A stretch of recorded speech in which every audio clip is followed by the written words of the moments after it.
Hmm.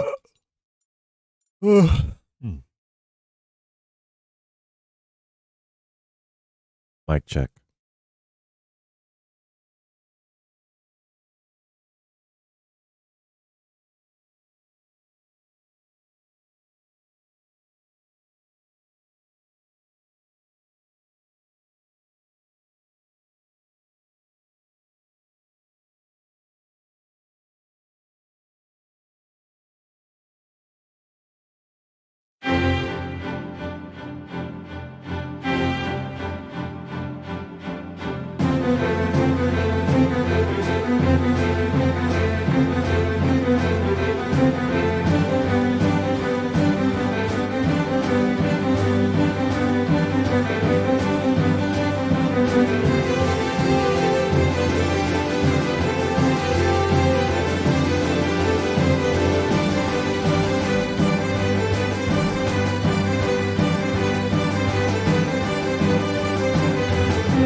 Alrighty then.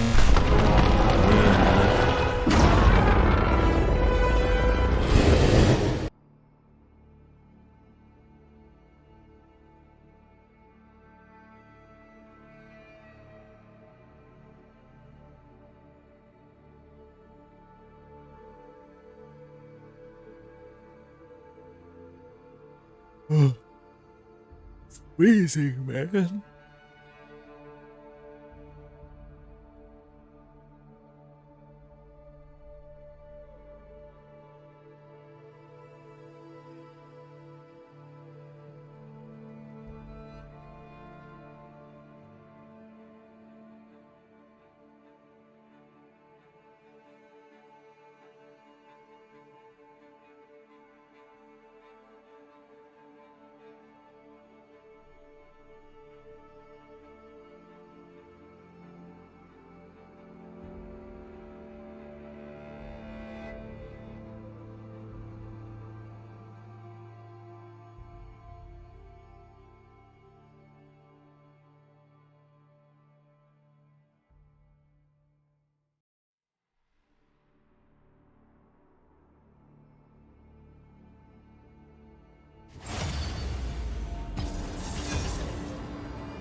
Fucker.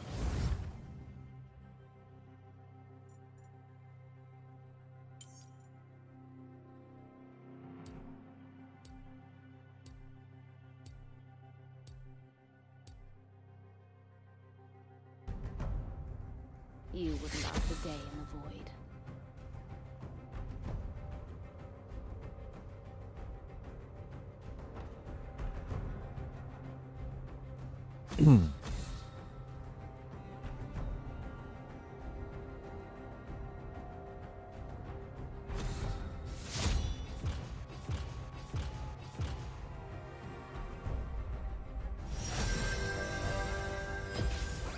Fired up and ready to serve.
Is it cold, man?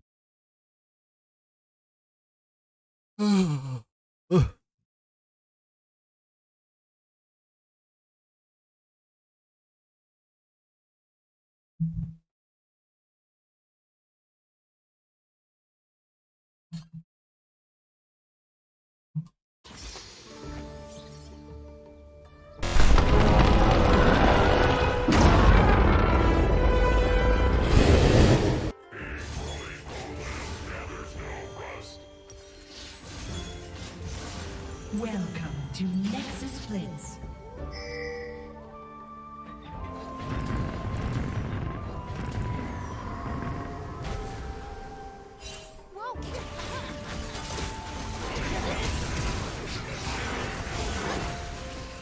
First blood.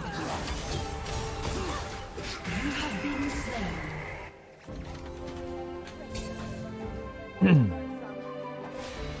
Minions have spawned. The magic calls to me.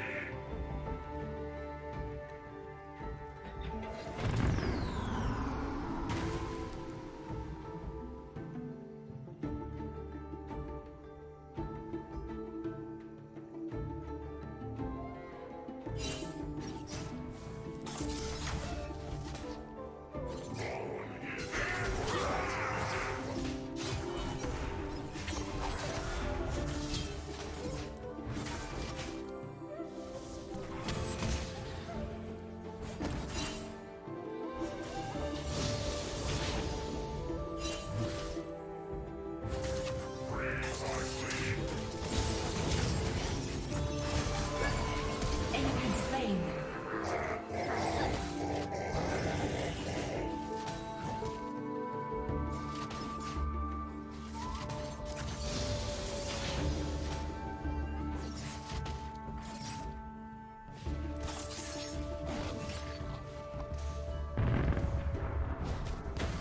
I remain focused.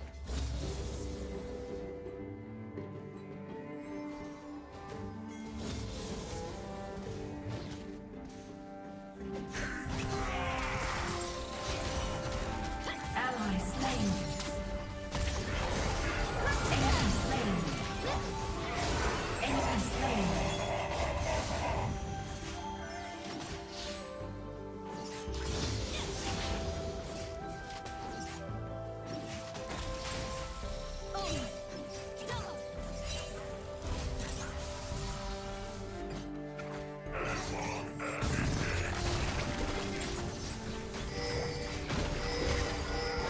Ally slain.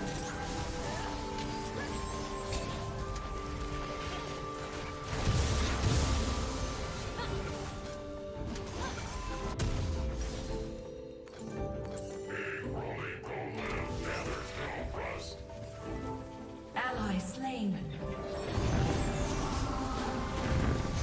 Boy. You have been slain. Enemy slain. Ally slain. Ally slain. Ally slain.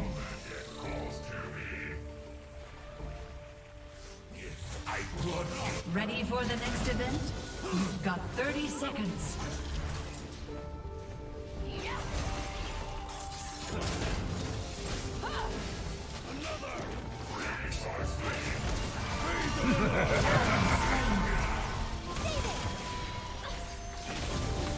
Ten, nine, eight, seven, six, five, four, three, two, one. Protect the Sirocco. Enemy double kill. Enemy triple kill. Enemy slain.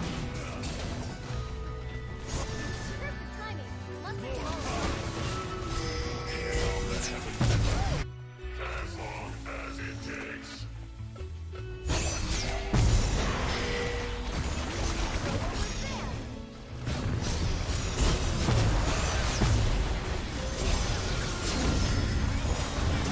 Shut down. Ally slain.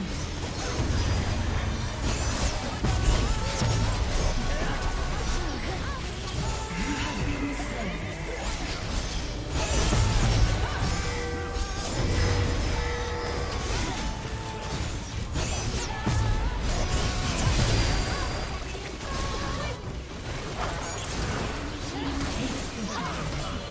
Jesus Christ, man. Enemy double kill.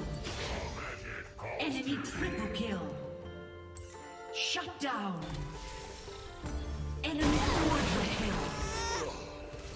down. Killing spree. Enemy killing spree.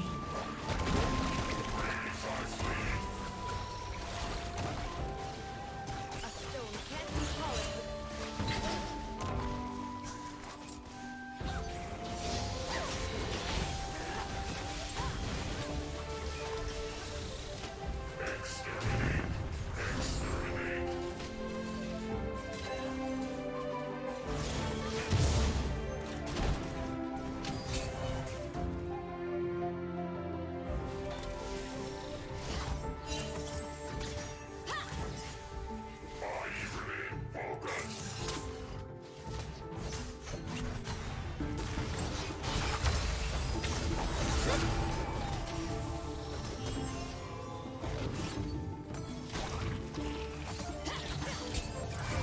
Ally slain.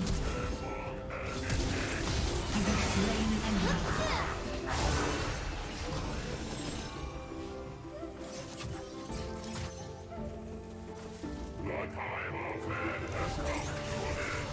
Everyone has something clever. Enemy slain. Until the blades find their throat.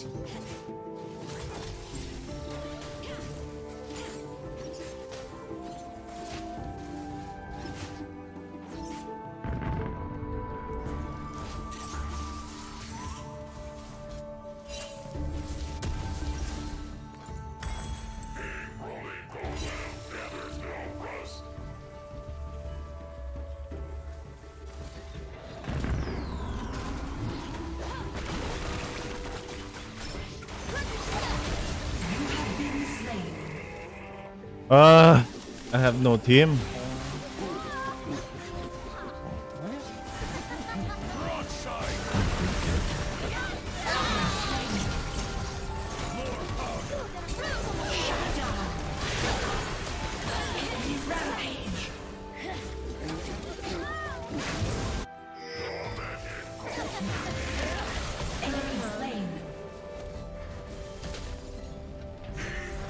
An event will start in 30 seconds.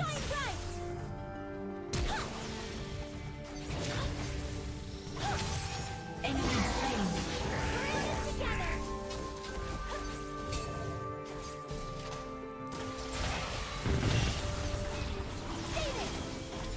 10, 9, 8, 7, 6, 5, 4, 3, 2, 1. Fight for survival in the flaming circle.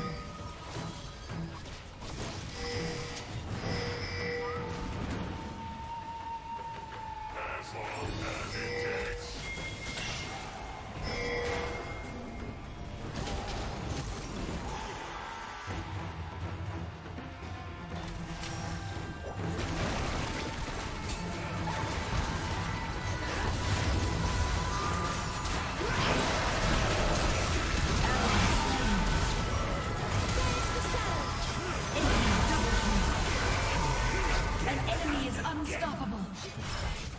My fucking god, man. Get burned.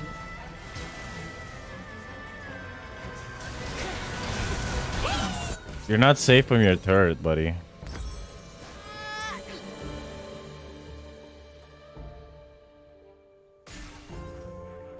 The enemy team has received a buff. You're not safe from your fucking turret.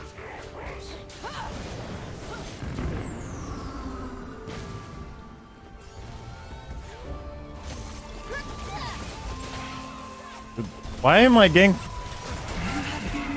I have no team. There's no team. No one's helping me. There's no team.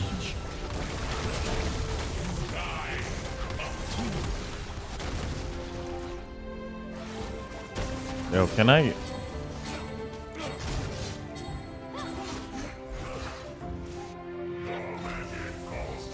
These people don't want to fucking do anything. These junglers, they don't want to do anything. Enemy is unstoppable.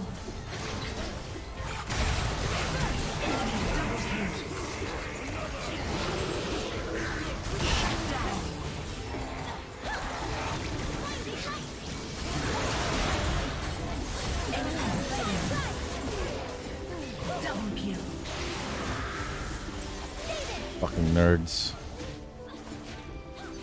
I don't want to play this.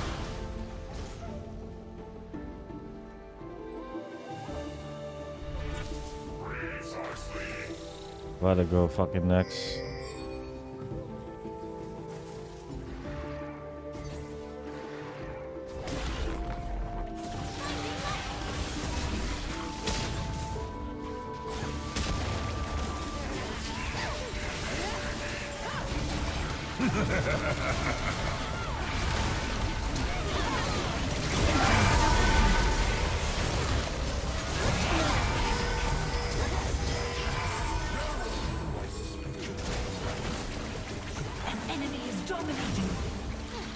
Dude, these fucking people, man.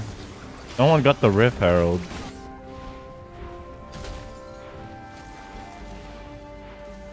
Killing spree.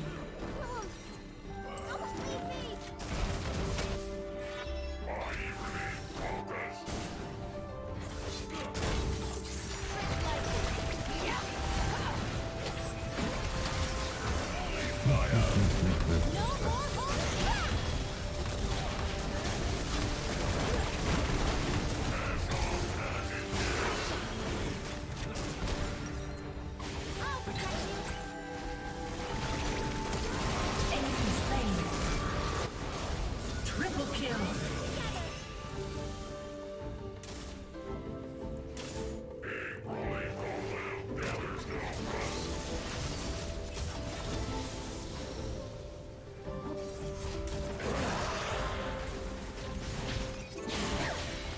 Ten, nine, eight, seven, six, five, four, three, two, one.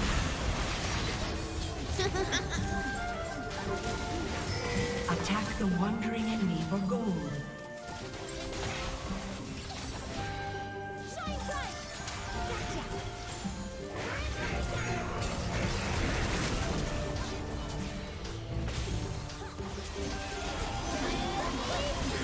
Ally slain.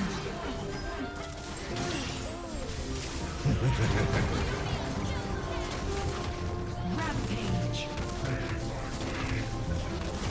An ally is on fire. Set the world alight. Well, what's that? The enemy team's base now has a champion cannon.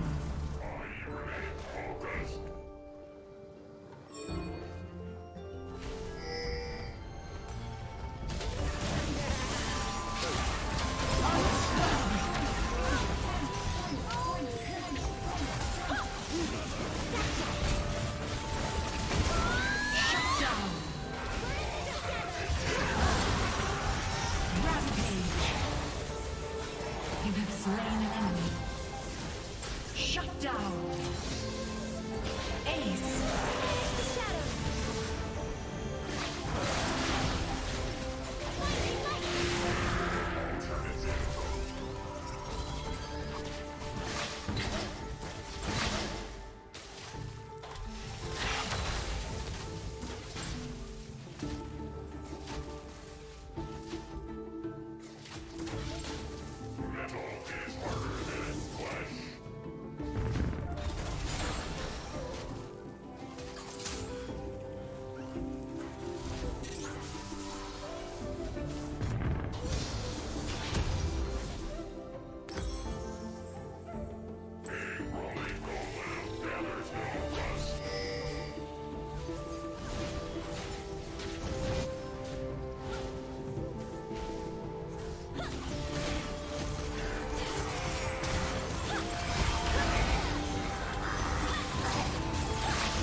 You have slain an enemy.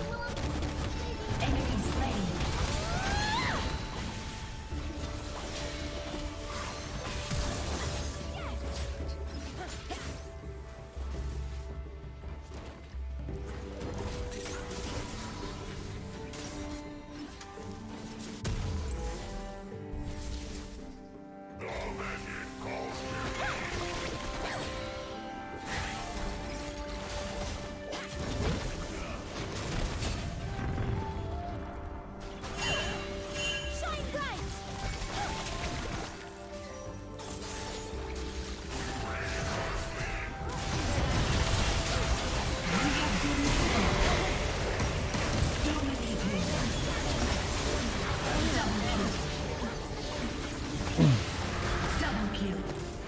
Nice.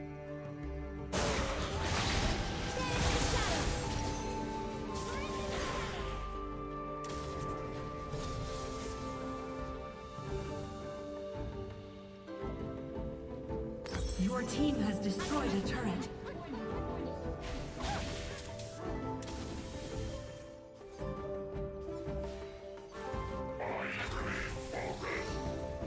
Rampage.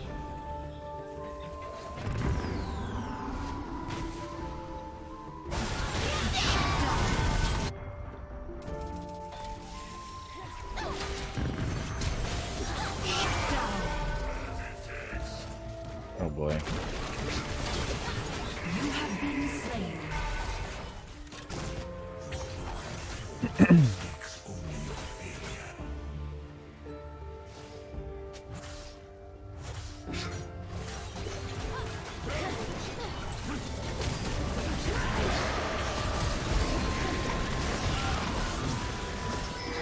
Shut down.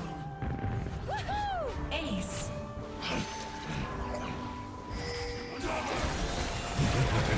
Shut down. Rampage. An enemy is on fire. Time to put them out. You have slain enemy. Enemy slain.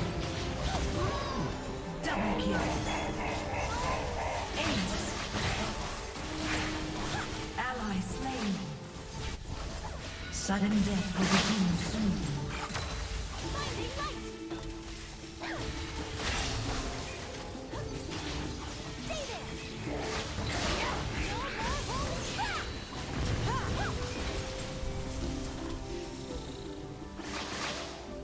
10, 9, 8, 7, 6, 5, 4, 3, 2, 1. Arise, Nexus. Sudden death. An enemy is on fire. Hot, hot, hot. You have been slain. Ionia calls. Enemy slain. Ally slain. Enemy double kill. Double kill.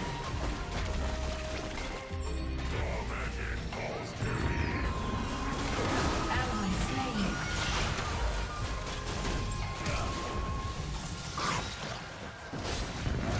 You have been slain.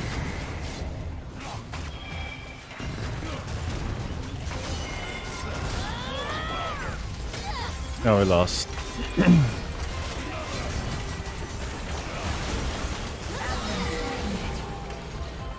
Enemy double kill. Enemy double kill. Ace. Ace.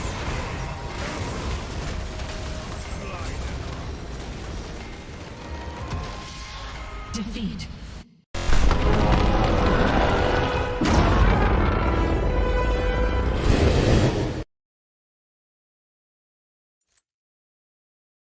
Oof.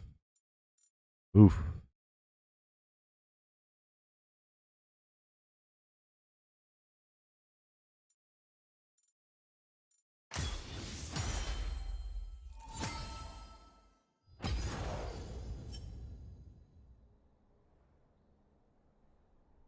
Bad.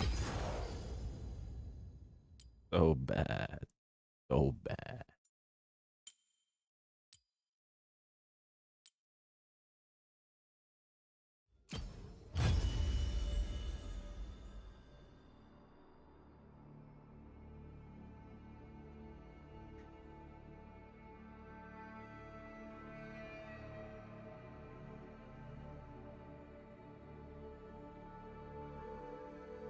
Philippine server? No. NA. North America.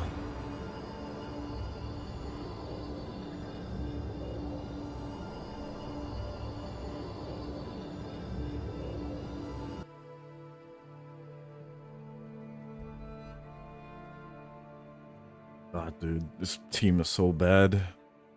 No one's prioritizing objectives anymore. I think they can just like kill people and that's it. That's the game. That's the whole point of League. Is killing champions, killing players. Like, what the fuck?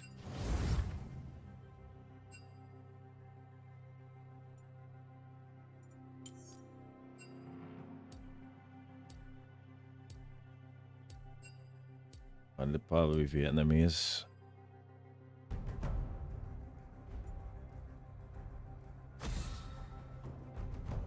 You would last the day in the void.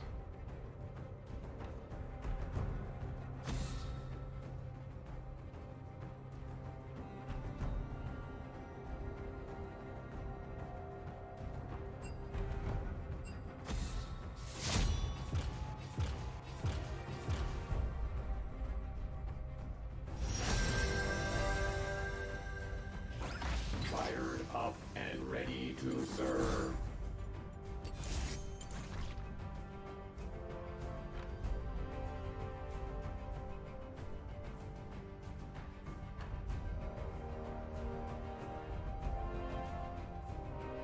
Yeah, I'm playing on NA server.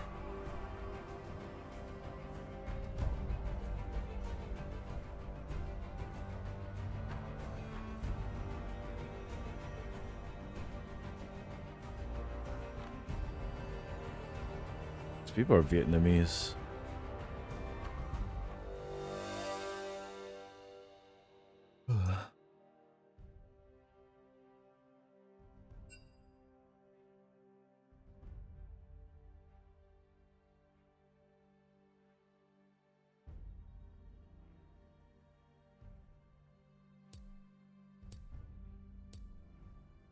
Hmm.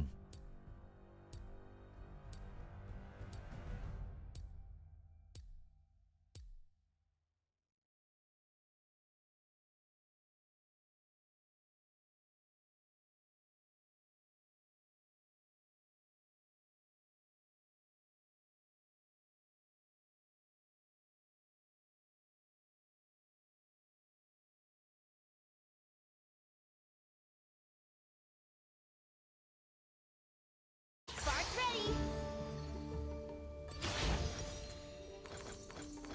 I remain focused.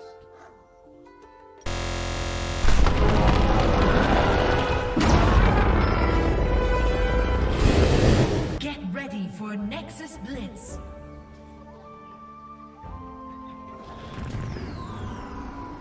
The magic calls to me.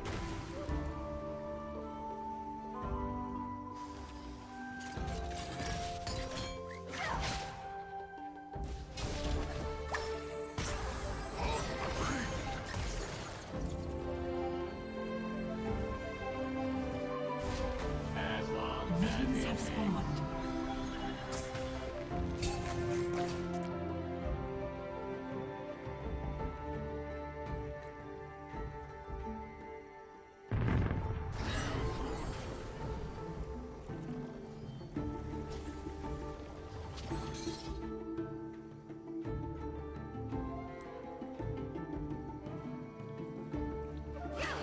precisely.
start in 30 seconds.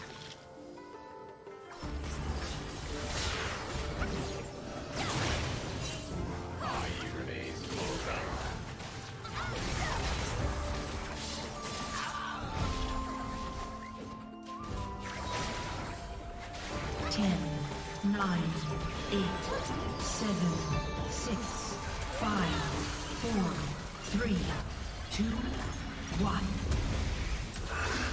Let the paranoia begin.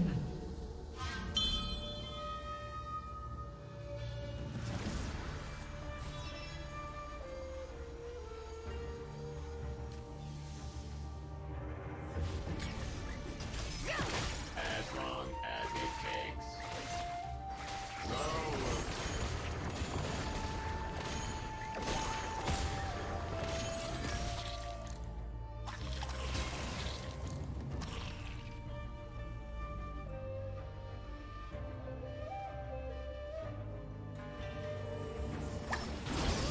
Precisely.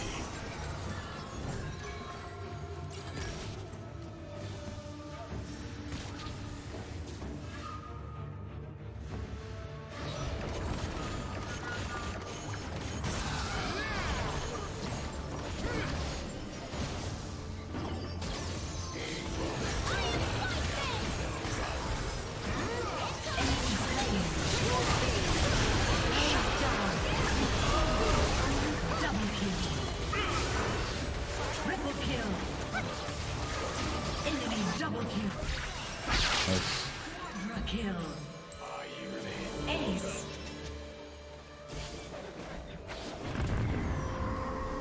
Your team has been beat up.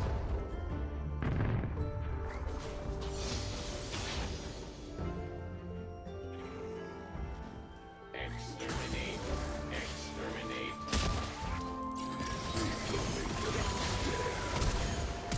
Enemy slain.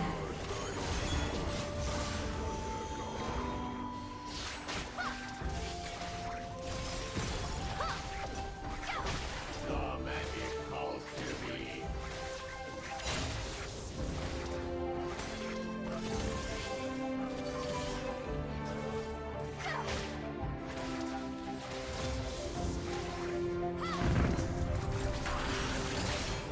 As long as it takes.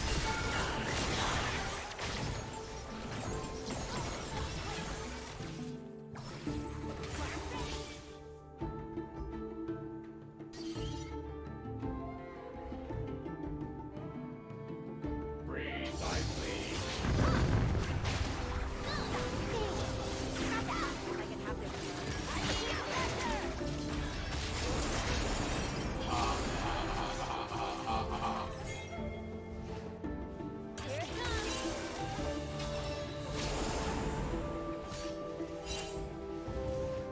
Your team has destroyed a turret. Ally slain. Enemy slain. King Roman gathers no rust. Spark's ready.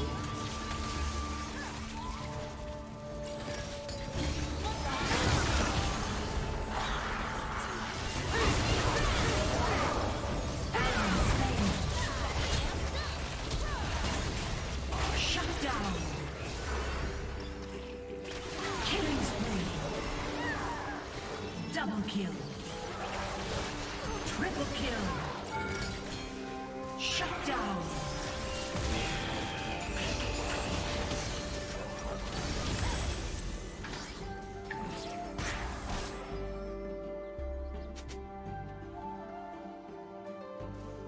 Damn it. An event will start in 30 seconds. The magic calls to me.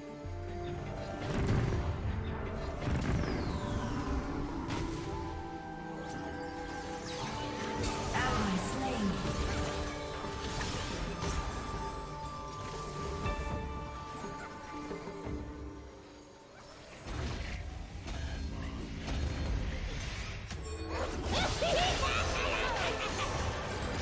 The treasure yordle has arrived.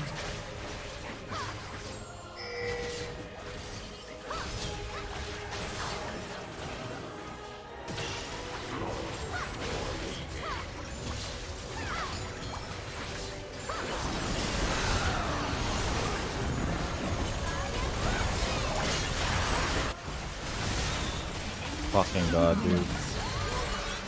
Enemy slain. Enemy slain. Shut down. Enemy slain.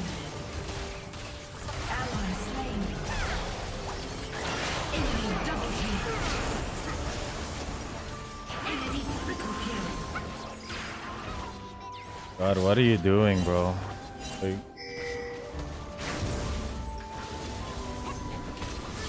Shut down.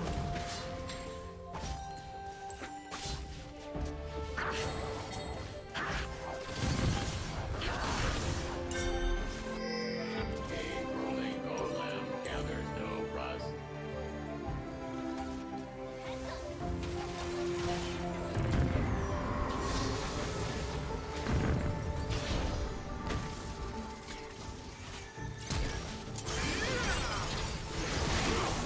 Enemy slain. Double kill. Enemy slain. An enemy is godlike.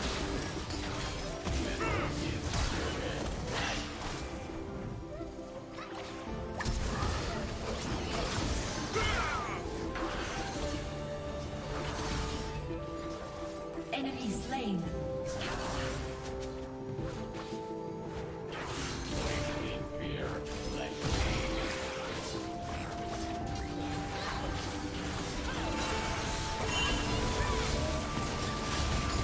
Enemy slain. Ally slain.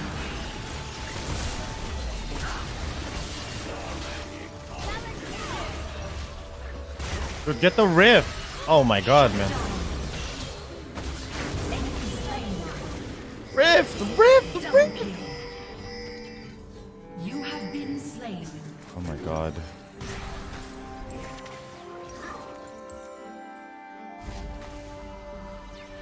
Your Good. team has destroyed a turret.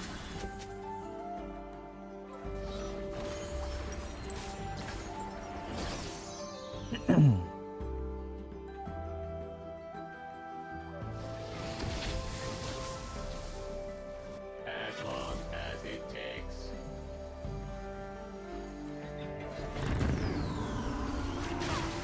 Ready for the next event? You've got 30 seconds.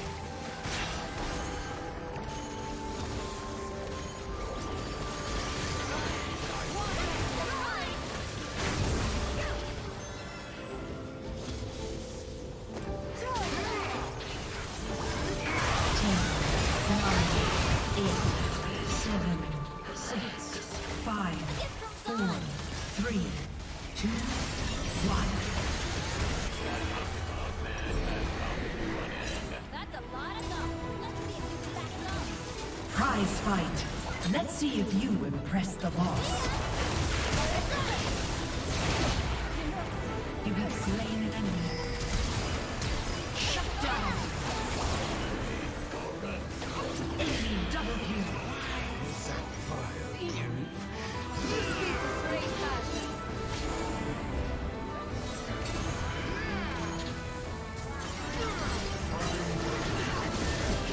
Shut down.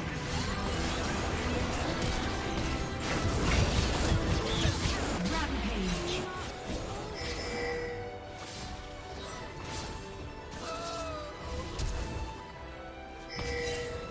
Oh my god, dude, what am I watching?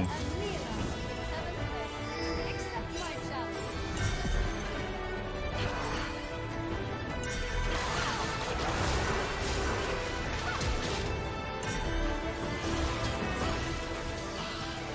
Killing spree. Nice job. Team emerges victorious.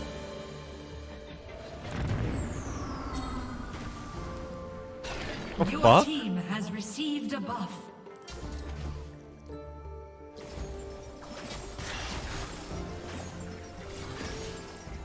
Oh my god, I missed. Your steam is escaping.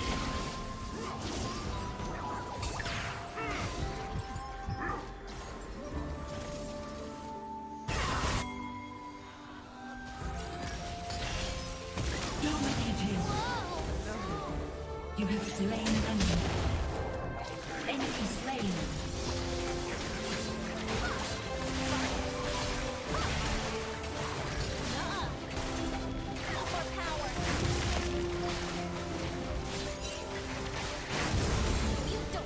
Enemy slain.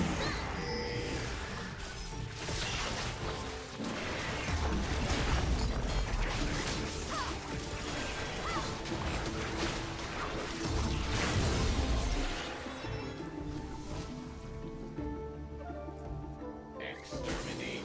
Your team has destroyed a turret.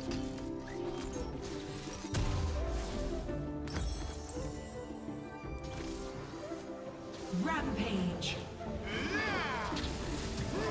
An ally is on fire. Triple kill. Godlike. Ally slain. Ace. Amped up.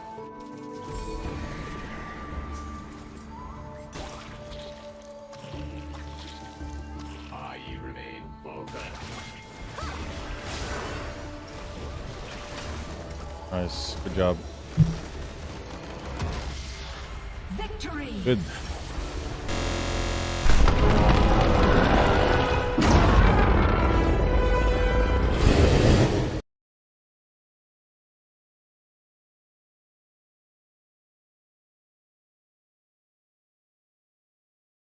Okay.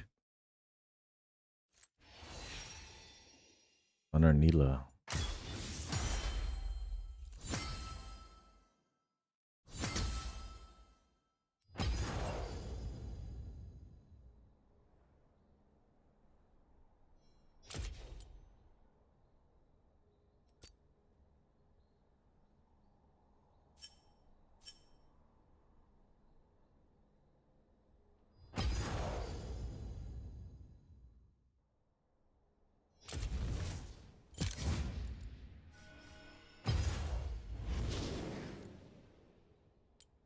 So fucking cold, man.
Let's crank redemption.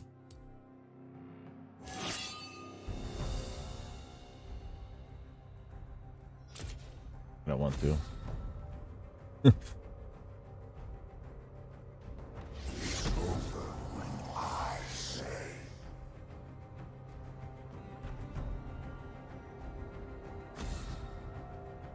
They're not gonna pick it.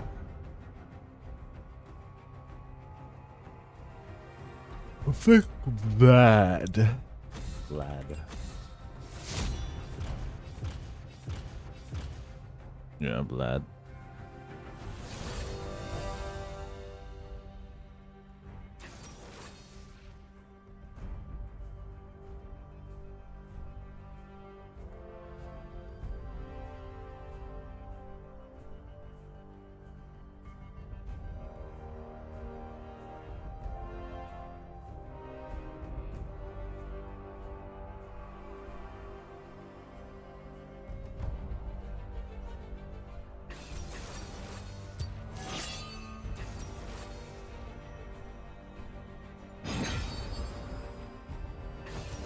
No one fights alone in the mist.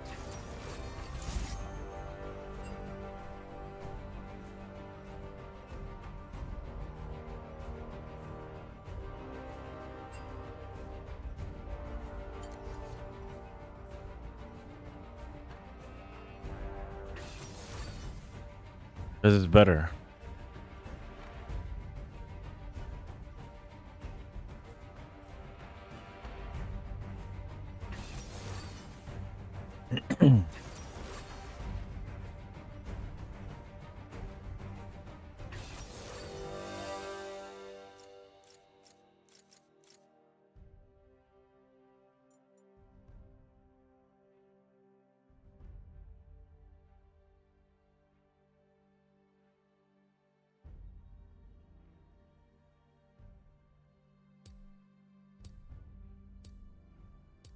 Oh wait, we have a lot of AD.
They've heard my story. Now, they're gonna hear my song.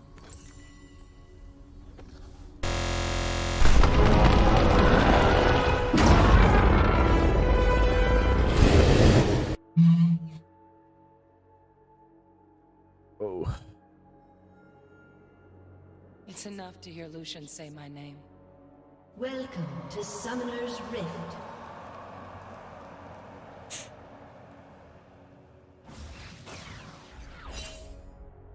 "30 seconds until minions spawn."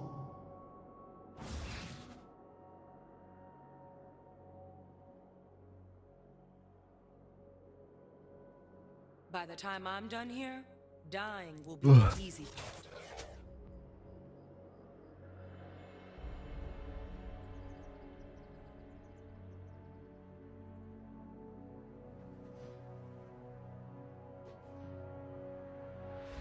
Minions have spawned.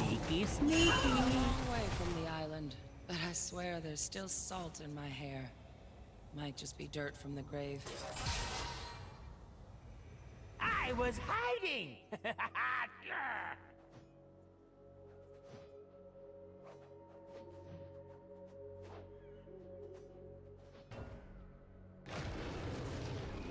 Don't go down.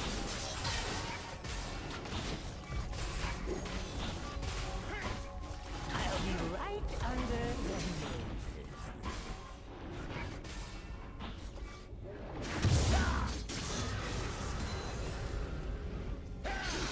Light should teach us not to fear the dark.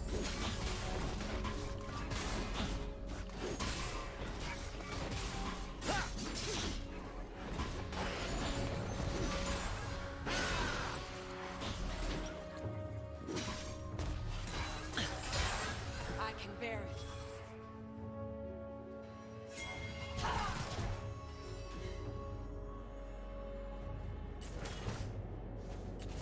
When the mist came to my island, Demasia's gates were closed. Will they be open when you need help?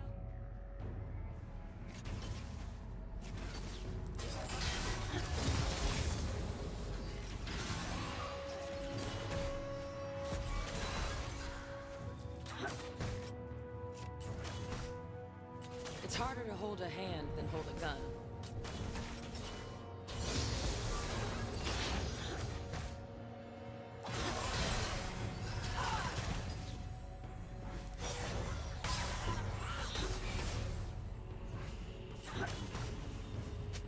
I remember my nightmare. wish I could remember to dream.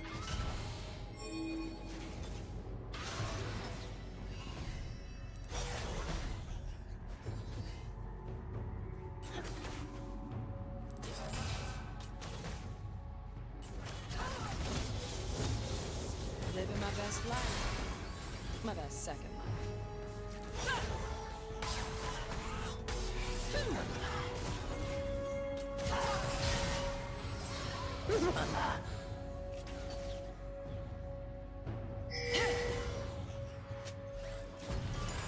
Lucian thought I was lost, but I was only changed. First blood.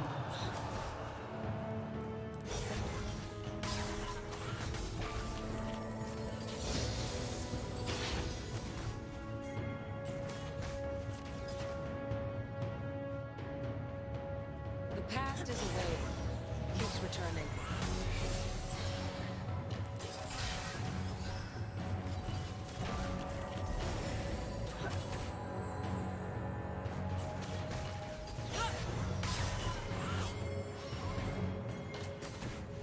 Out of the lantern, hell came with me.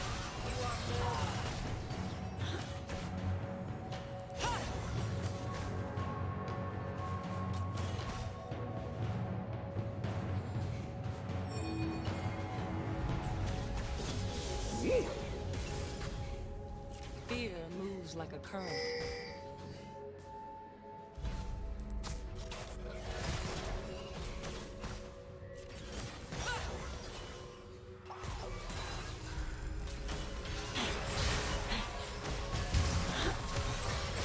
Stone channels soul.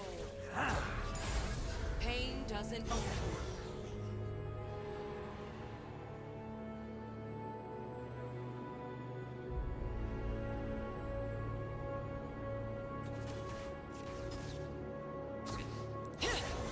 I'll get us through this.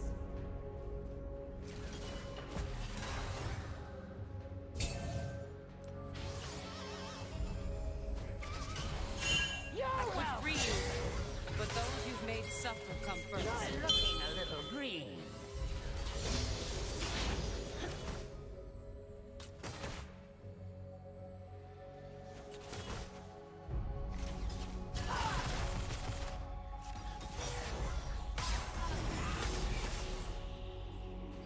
Fall behind? I'm gonna want that back.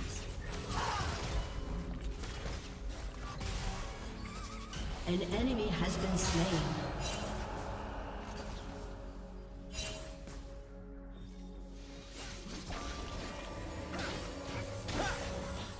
I don't carry this to compromise.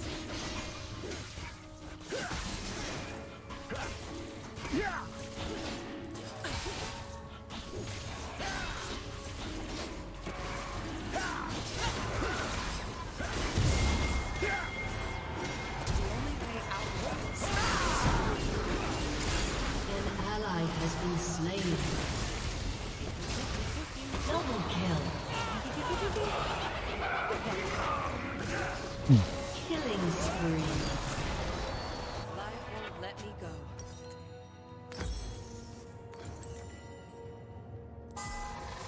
It loud. It's pretty bad on us. An ally has been slain. Pretty bad. I needed that fucking soul. I'm not either.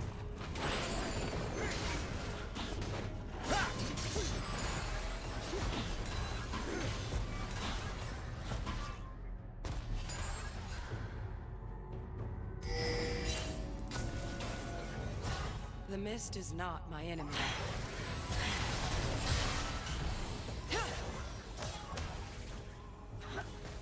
Here's something that won't wash off. Hear the music.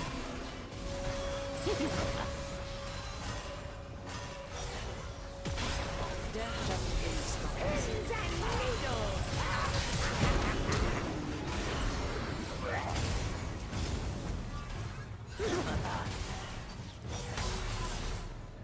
You clear the fucking minions, bro. Oh my god. I'm breaking free so the fans can follow.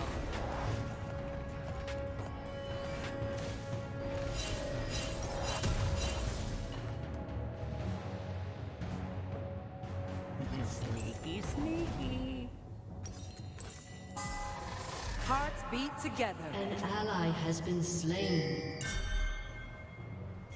Yo, Sid, what's up, man? Giniginawa ko. Shit. It's cold, bro. I hate fall and winter. I hate cold weathers, man. Fucking hate it. Rampage.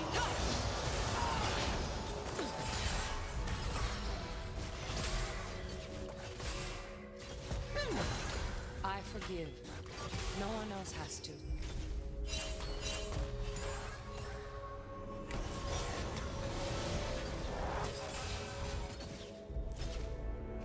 You're welcome.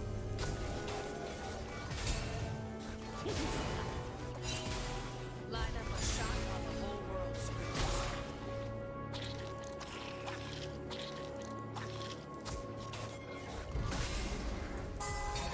Lost in the dance.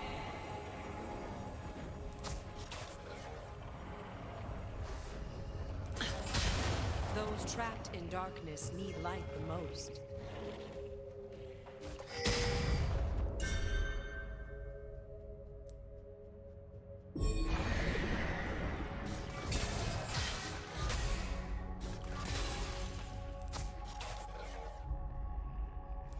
Next time. An enemy has been slain.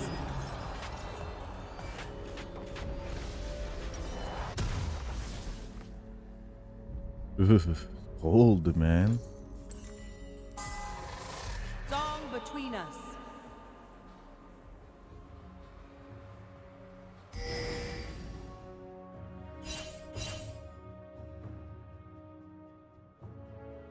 I see myself in them, in the eyes of the people I save, and the darkness reflected there.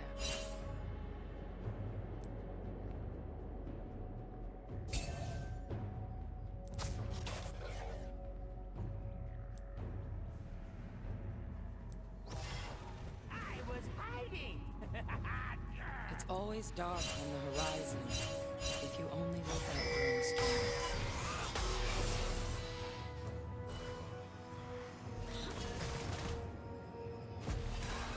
Rest now.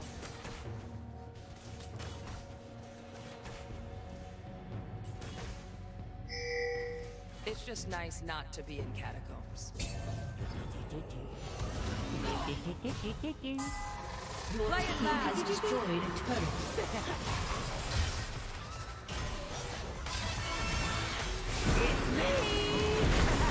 Have been slain. Two down. An enemy has been slain. Double Everything that's kill. happened, I just want it to matter. Killing spree.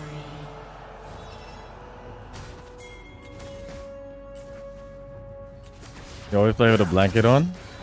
I need to do that. But my hands are the ones that's freezing the most. My hands and my feet. I'm wearing socks. But I feel like I need more. If something wasn't trying to kill me, it would have me worried.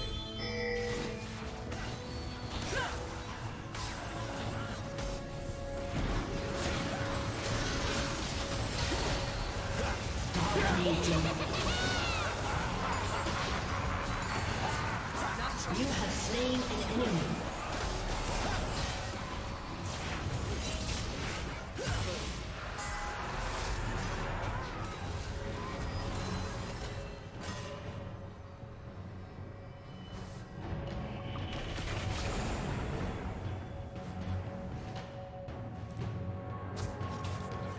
The gun's not heavy after all the fear I've been carrying.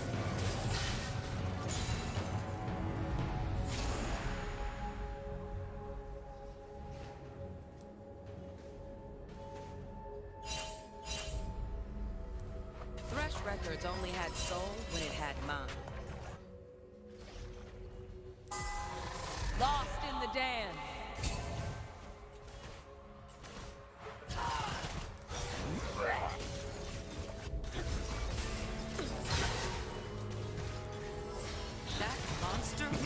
to hear me scream.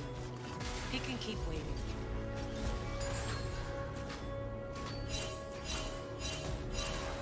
Be free.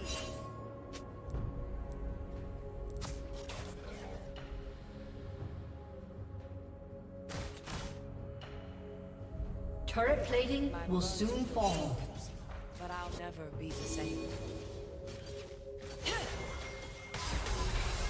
Let go. Bitch.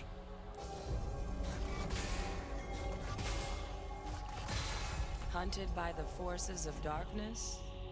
Okay, I can make this work.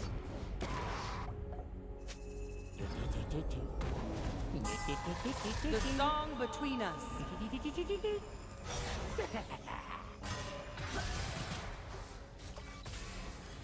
It's me!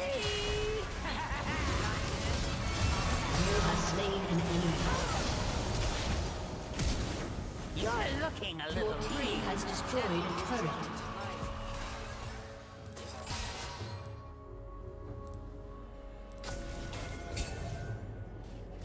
Keep it simple.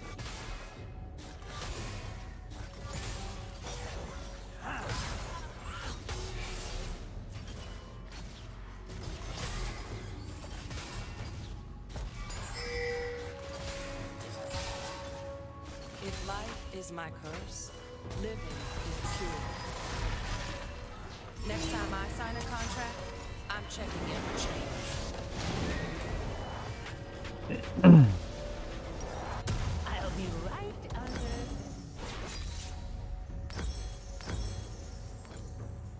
Brr. Old. Rice, The man. more I'm blood shivering. on your hands, Shivering, the harder it is shivering, to let shivering. go.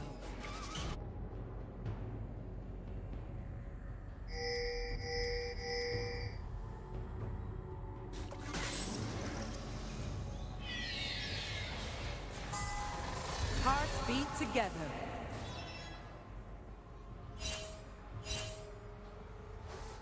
Small talk wasn't really part of my training.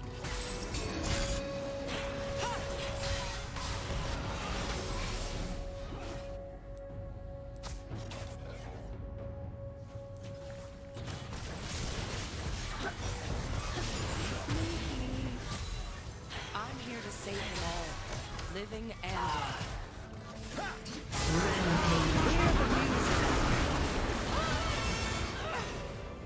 Your team has destroyed a turret. Killing spree. By the time I'm done here, done will be easy. Okay, I'm good. I'm good. Play it loud. It's me! Hi, it's me, the one who's been ruthlessly hunting her whole day life.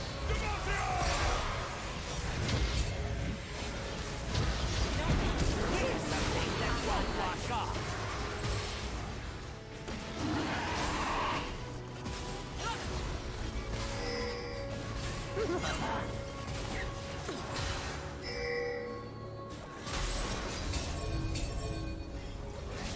Don't stand when the guns point.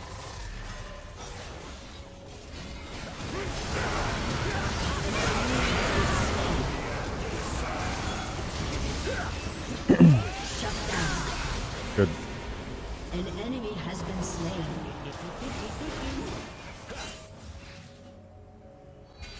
Nice. Yeah, I lagged out for a second there, man. What the fuck was that?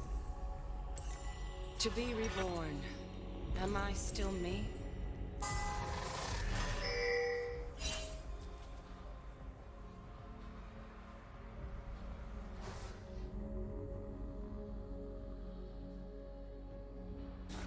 Your team has destroyed a turret. Light should teach us not to fear the dark. Shut down. An ally has been slain.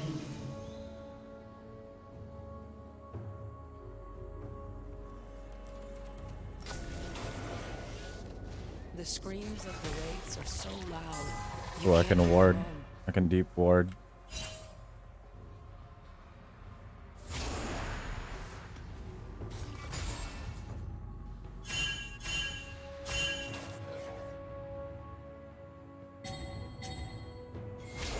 It's harder to hold a hand than hold a gun.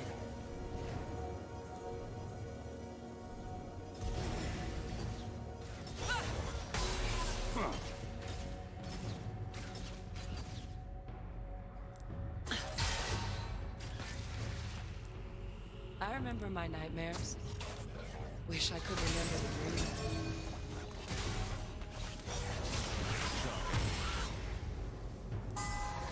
The song between us.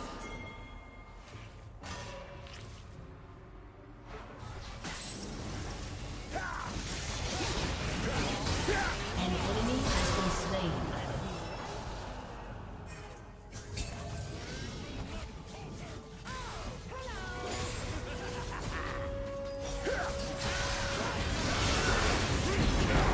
You have been slain. Enemy killing spree.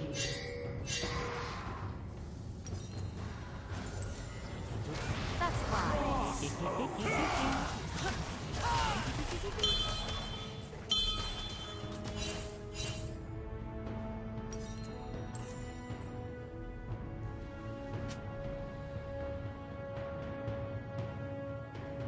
Died again. Must be getting good at it.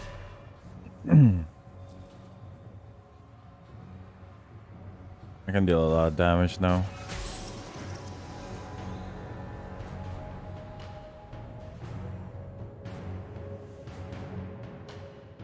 Let's establish some boundaries.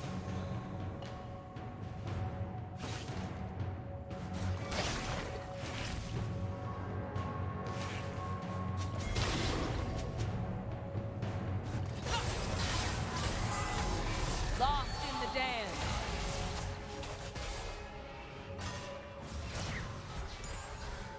Living my best life. How about that?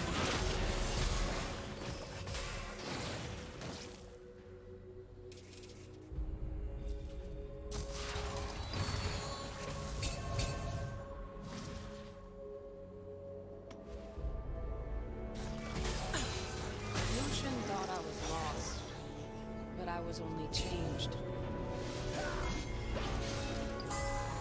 Hearts beat together.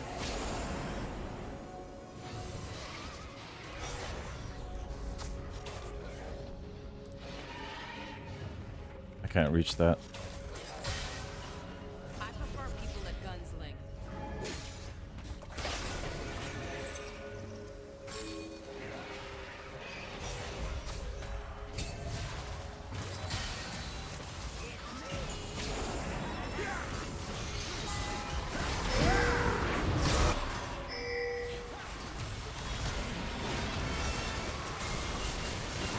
Past is away. Ally has been slain. An enemy has been slain. You have been slain. Oh my god, why aren't we going in and collapsing them, bro? What's going on here?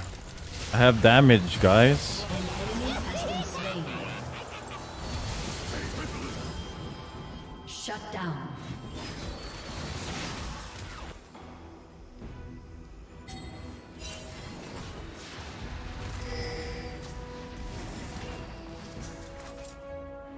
Death?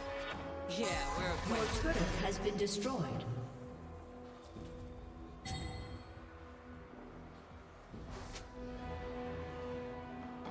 I have fucking damage.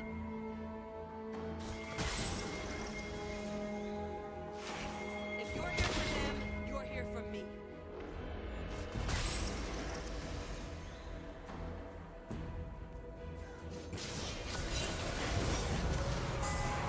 The song between us.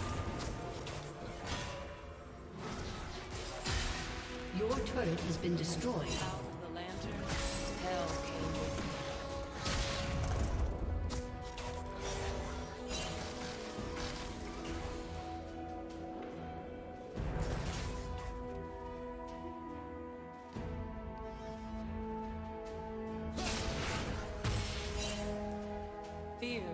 like a current.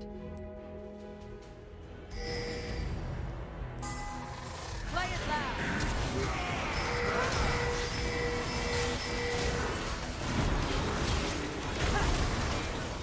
Oh my god, dude. I'll get us through this.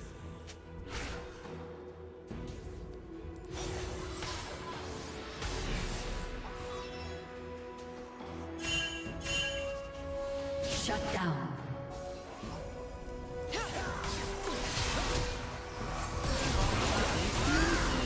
You have slain an enemy.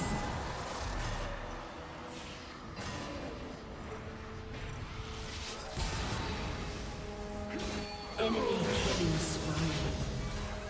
You are more. Pain doesn't own you.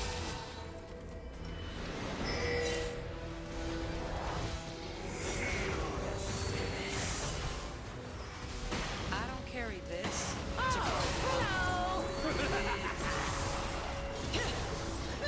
Your team has destroyed a turret. Lost in the dance.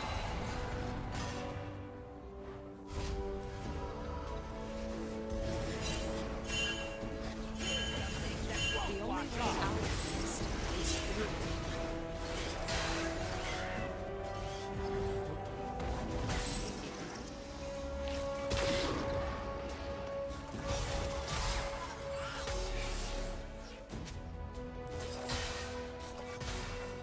The mist is not my enemy. Be together. Oh, I can't save you. Ally has been slain.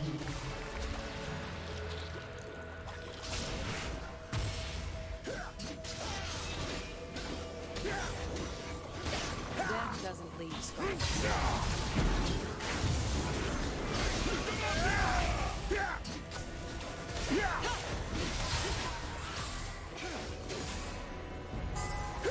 The song between us. Oh my god, what is there? Enemy rampage. I forgive.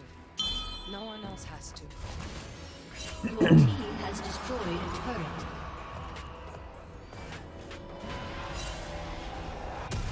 We're running this world! I'll be right under.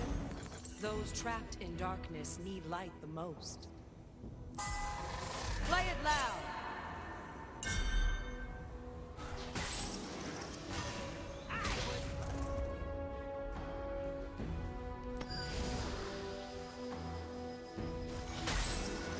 It's always dark on the horizon if you only look up in the storms.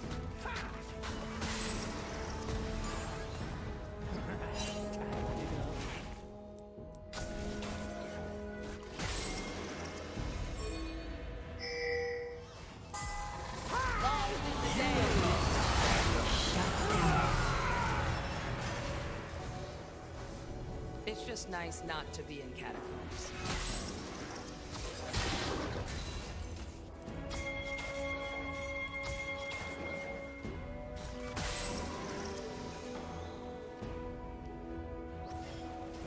An enemy has been slain. If something wasn't, An enemy is unstoppable. Shut down. Oh my god, bro. This team is just so bad. We can't be separated, man. We might as well surrender.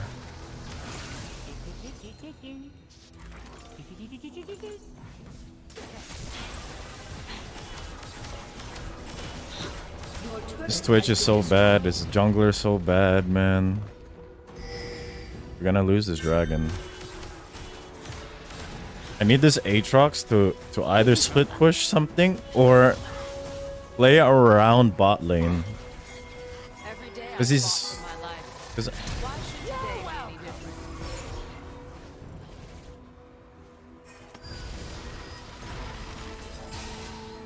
I'll be right. no, go back, back.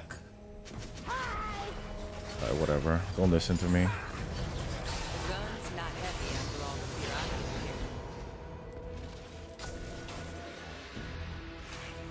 hearing. Your turret has been destroyed. Hearts beat together.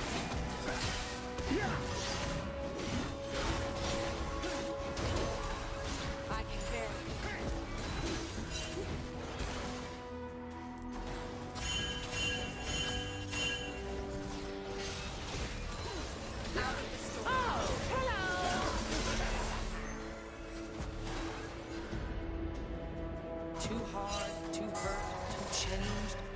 If you're not too much of something, then you're not enough of you. It's not your fault.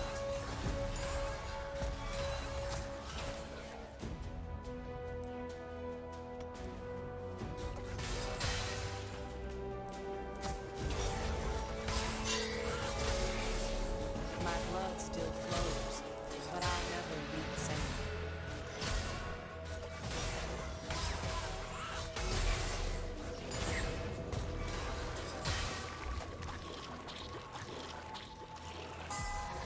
Hear the music.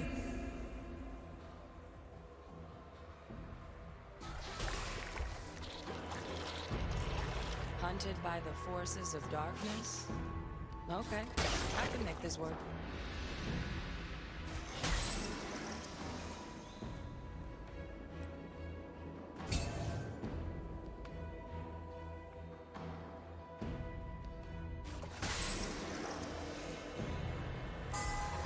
The song between us.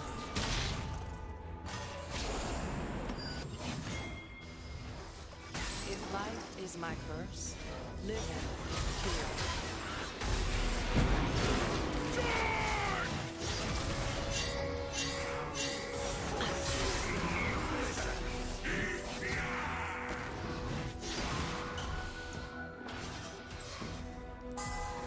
Lost in the dance.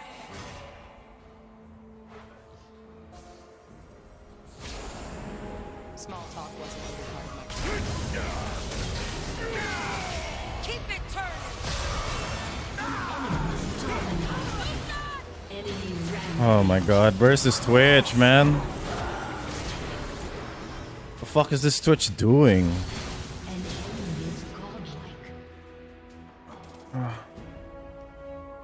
Twitch is not here.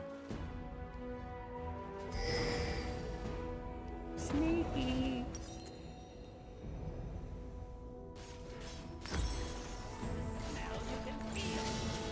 Your turret has been destroyed.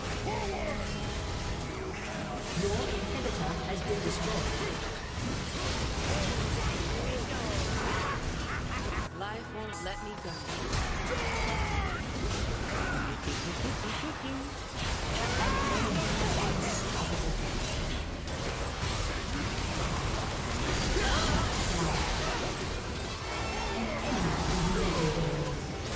An ally has been slain. Double kill. Oh my god.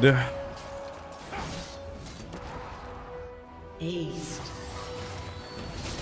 Oh, he's dead. Oh, nice.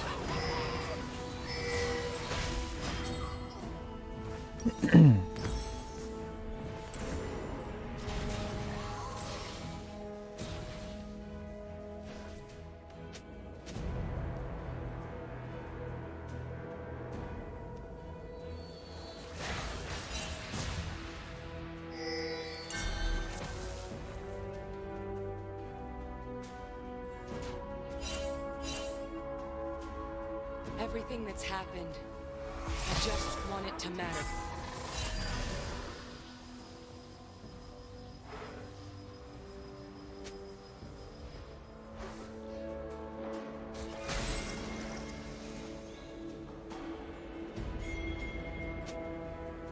I'm here to save them all, living and dead.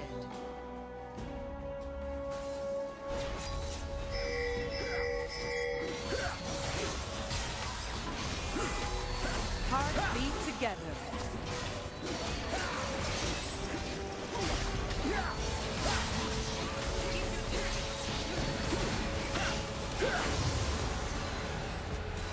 I'm breaking free so the fans can follow. An ally has been slain. God.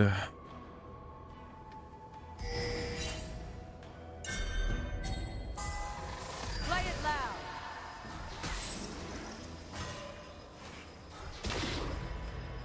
Wanna kill me? Get in line. Your turret has been destroyed.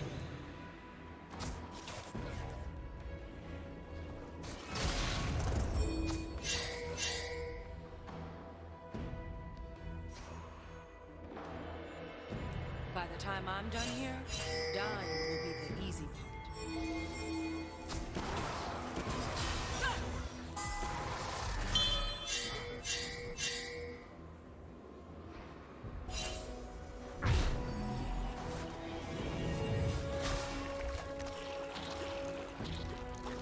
should teach us not to fear the dark.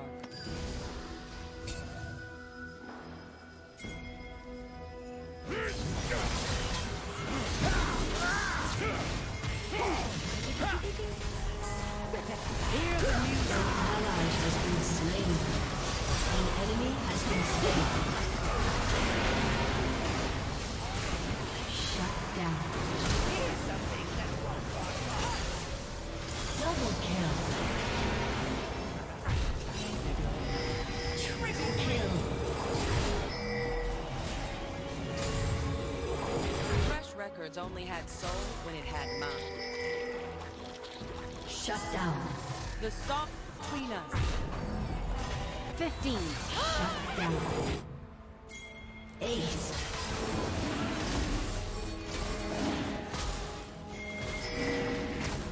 The screams of the waves are so loud, you can't hear them right.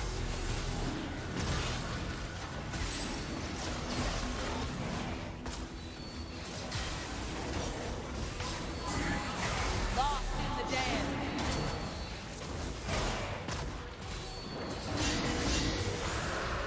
It's hard to hold a hand and hold a gun.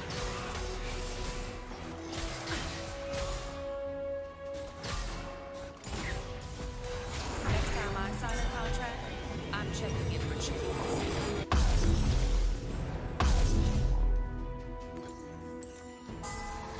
Play it loud.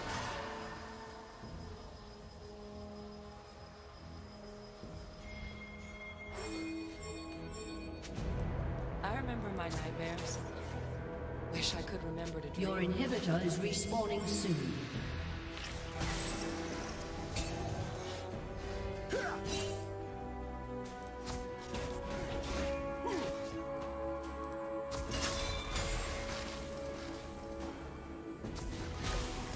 Living my best life. My best second. Rest now.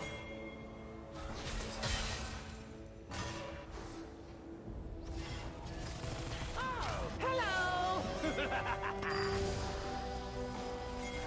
That's enough.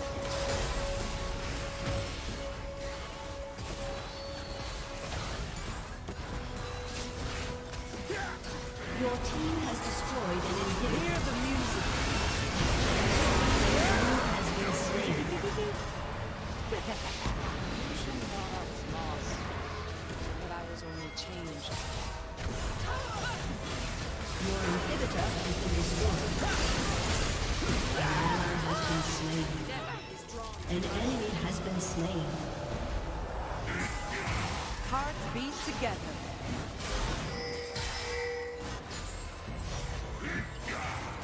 Darkness and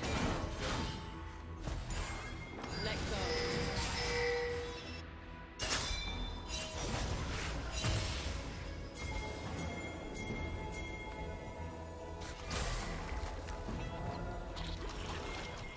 The past is a wave, keeps returning.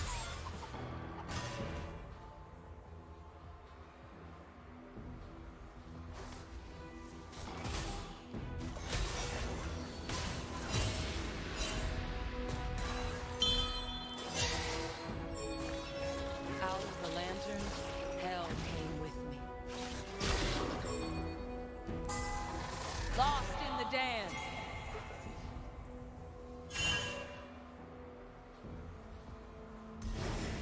Fresh Records only had soul when it had mind.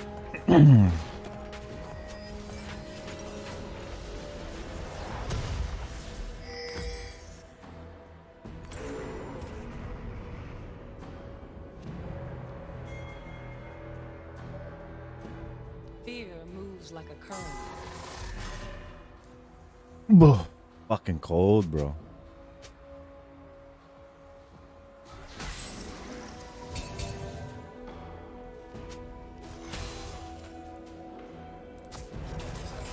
I'll Oh. get us through this.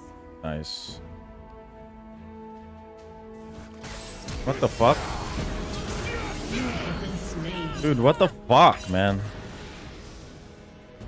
Okay.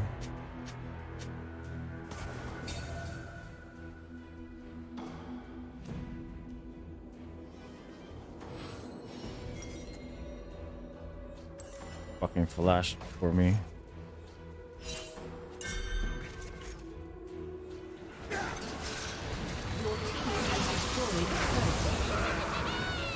Nice.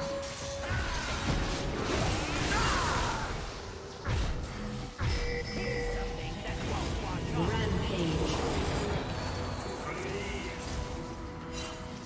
Your team has destroyed an inhibitor. An ally has been slain. To be reborn. Shut down. Play it loud. Sneaky.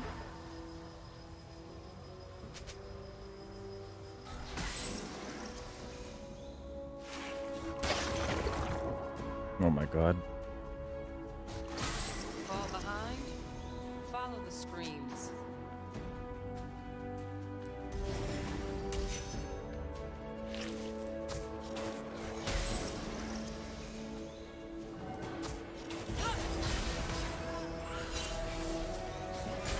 Right under the nose. I don't carry this to compromise.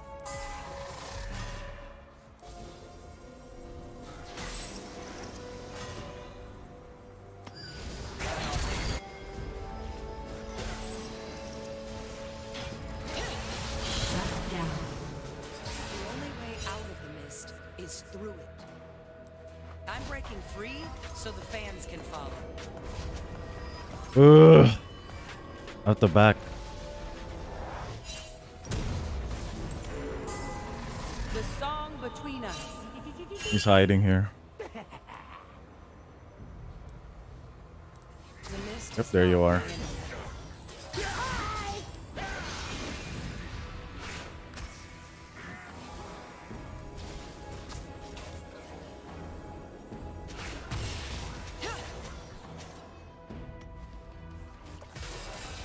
Death doesn't leave scars.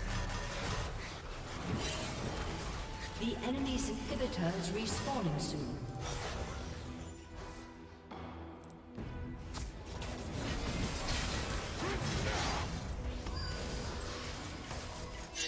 I forgive. No one else has to. Your inhibitor is respawning soon.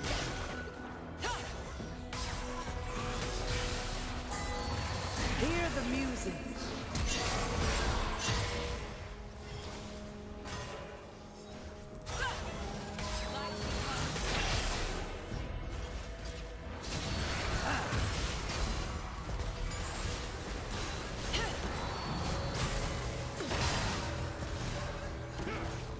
Sneaky, sneaky.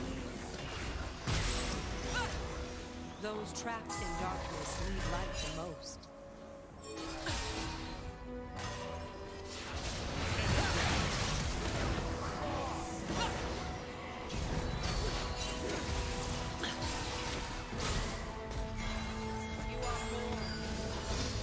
It's always dark on the horizon if you only look up during storms.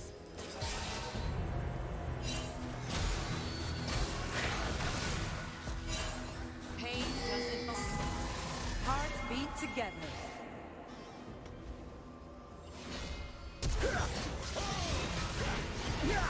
An enemy has been slain.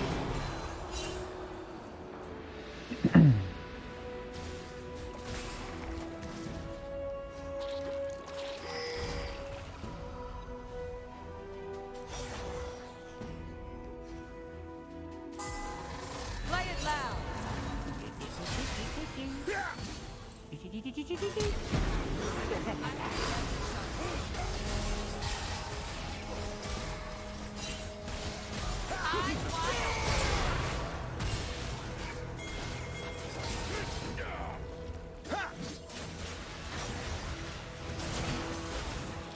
If something wasn't trying to kill me, I would not be worried.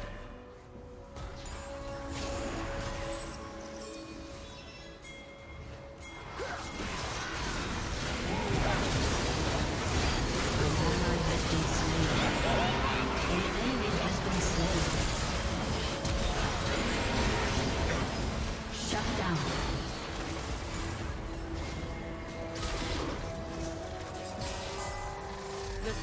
between us. The enemy's inhibitor is respawning soon. The gun's not heavy after all the fear I've been through. Your team has destroyed an inhibitor. Here's something that won't wash off. Hear the music.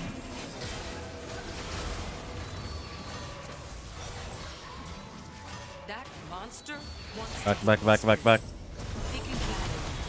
An ally has been slain. Guys don't fucking listen, dude. Have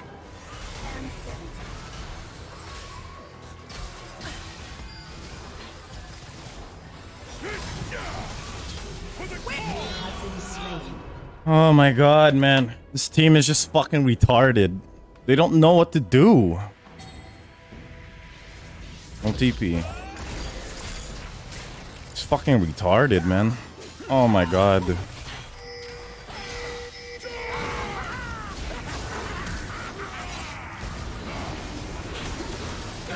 Nah. She fucked up. That's game. Shut down. That's game, dude. That's game. Fucking useless team, bro. So useless. Your inhibitor has been destroyed. Your turret has been destroyed. Useless fucking team. My god, dude. Has been destroyed.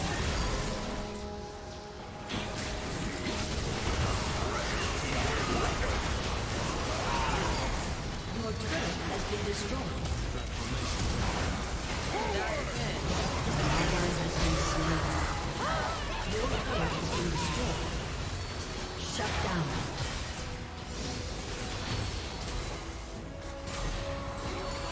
Double kill.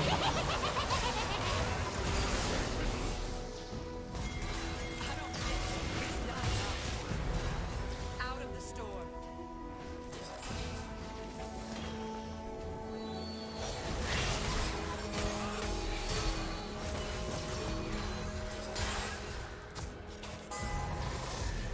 Damn.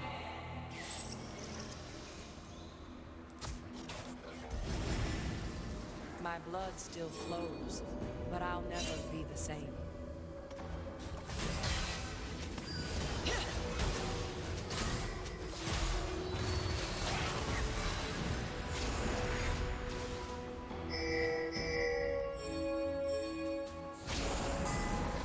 Hearts beat together.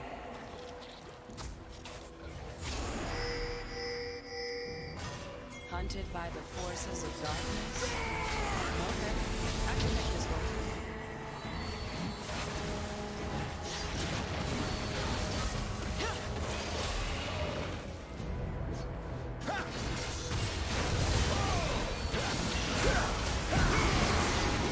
The song between us.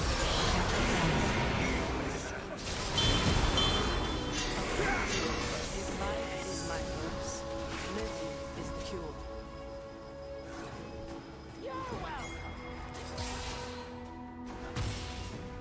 Come here, Twitch. Before I lose my fucking mind. Hear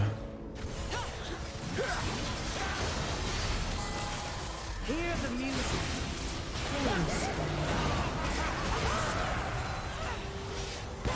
An enemy has been slain. An ally has been slain. Oh my god, man. Been slain.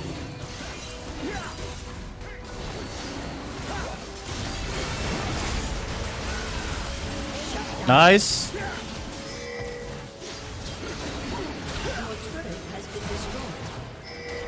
Good.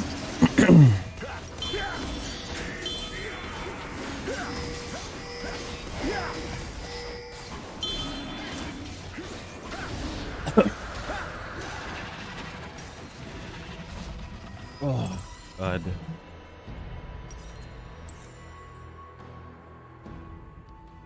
Got Soul. Hex.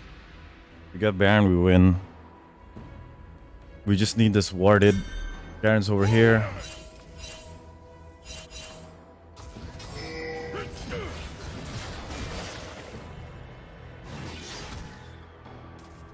Ugh, fucking cold, man. I cannot focus. The The enemy's inhibitor is respawning soon. Yeah, we're acquainted.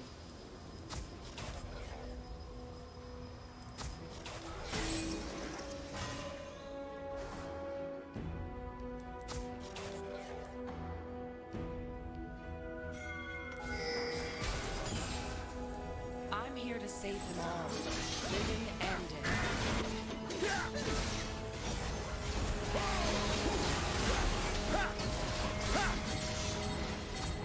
Next time I sign a contract, I'm checking in for shipments.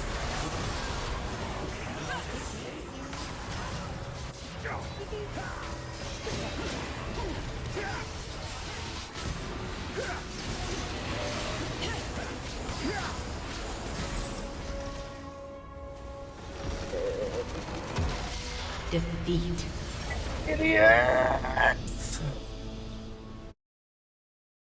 Why couldn't we just back, man? I don't fucking get it. We have to open Nexus, man.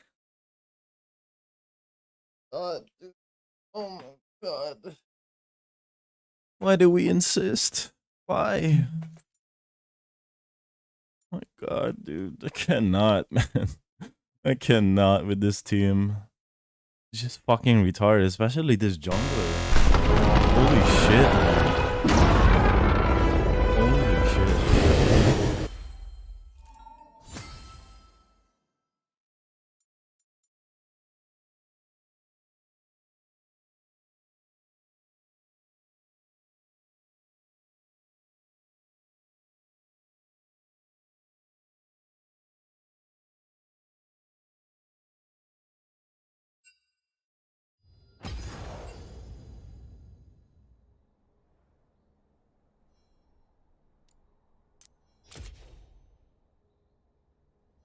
Oh my god, man. Look at that. Twitch did nothing. Nothing whatsoever. Nothing.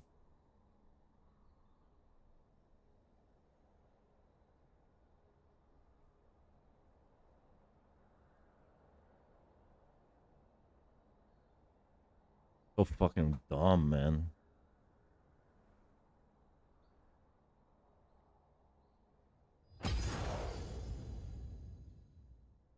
Oh yeah. Trailer's up for Godzilla. Trailer's up. I think. Where is it?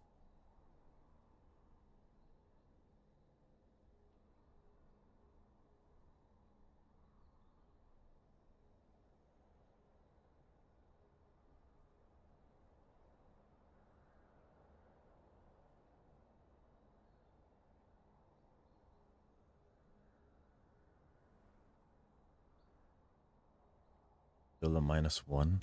There's a new trailer, I think. It's right here. Official trailer.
Wow. Godzilla. -1. That's it. Yeesh. Ooh. Okay. Chucking toasters at Jogger's head. Colorado se va a llevar el campeonato en esta categoría. It's player versus player. That was so unfair. Which team of game designers got the most game? Find out on Skills Jam.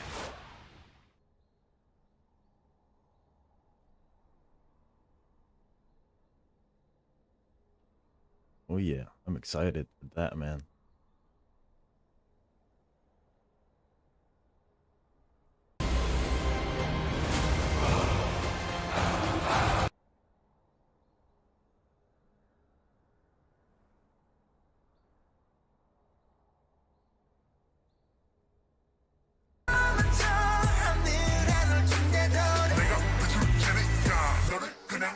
Four minutes.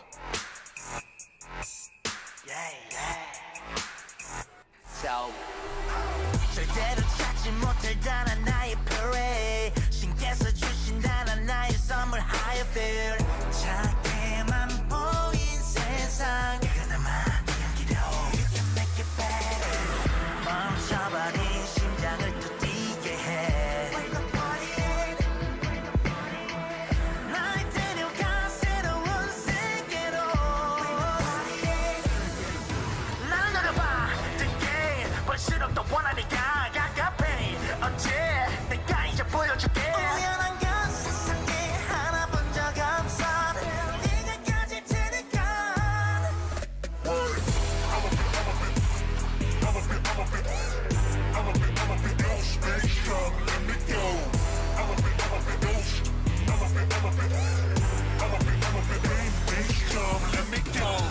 오직하죠 작은 별 까만 저 하늘에 널 준대도 볼 때마다 점점 나 danger 스리도록 푸른 내 하늘 위로 잠들지 못하는 밤 When you say that you're me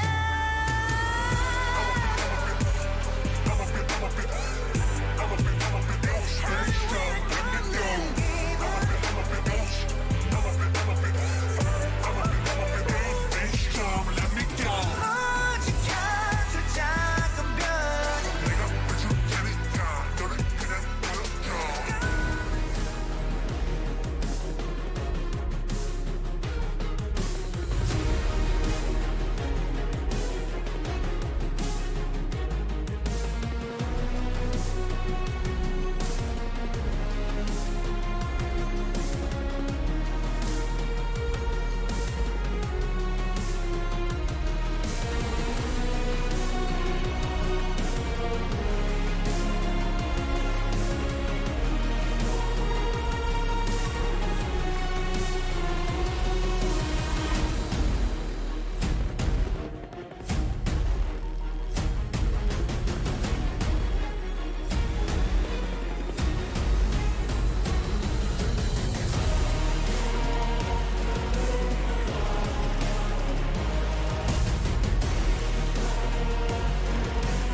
Minute 38.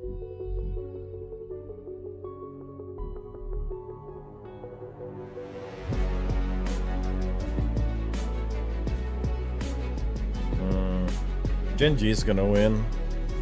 I already see this, man.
shit.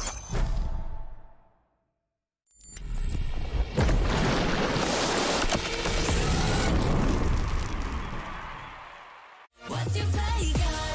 What's your play, God? They gotta crumble one by one. Then we go right into the sun like it's the day my kingdom come. Baby, we're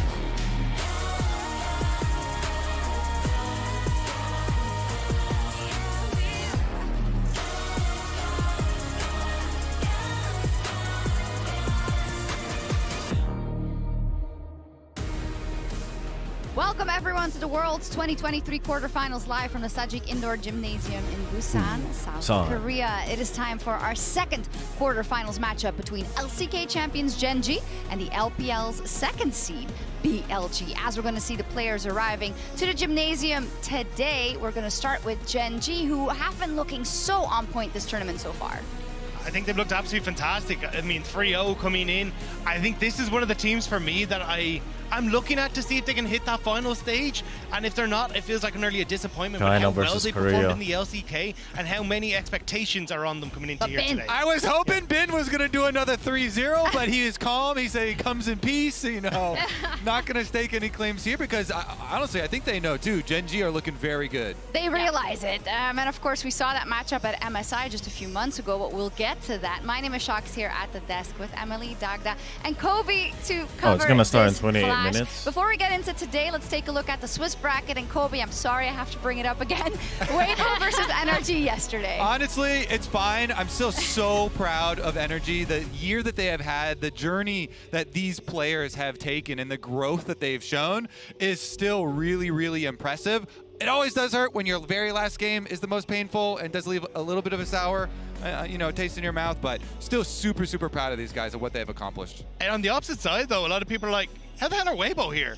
How has this team managed to keep on going? They look like, well, frauds coming in off of their world qualifying opportunities from the LPL. A lot of people are like, are they actually going to be able to manage when it comes to hitting up with the big dogs? People are doubting them in a lot of their Western series up against like the likes of G2 and NRG, but now they're sitting there in the semi-finals and kind of proving a lot of those people wrong. Yeah. I feel like we still have not answered the question, how good are Weibo Gaming? What is their power level? We still don't know. We don't know. We'll find out, I guess, the next time they play. I said Swiss, of course I meant knockout bracket. We spent so much time in the Swiss bracket. Honestly, I wish we were still there with how the LEC performed after.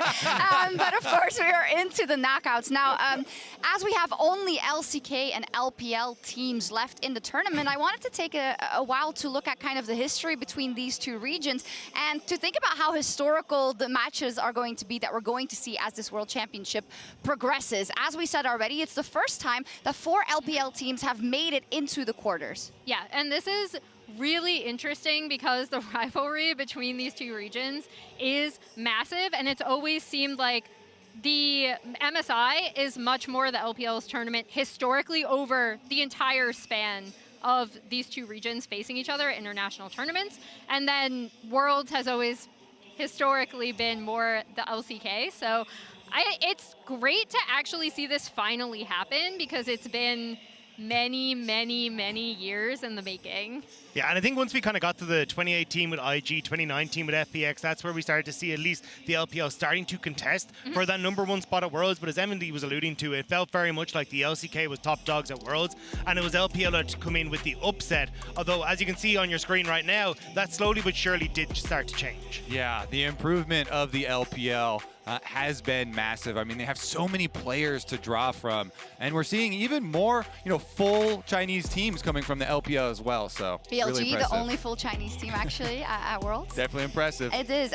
We had Marcus, our producer, ping us with a stat which maybe you wouldn't have expected, but in the past 7 years, there was never a World Championship where LCK beat the LPL and LPL beat the LCK in the same tournament, in the same bracket stage. There was always one dominant region that then ended up being the world champion. Now, I will say, we often had team kills also Yes. in the draw. So I think in that regard, looking at this knockout bracket, I'm super, super happy that we get more of those LCK versus LPL matchups. Yeah, and I think one thing that that graphic really points out is like previously and historically, the LCK until about 2018 was just so much significantly better than any other region out there, right?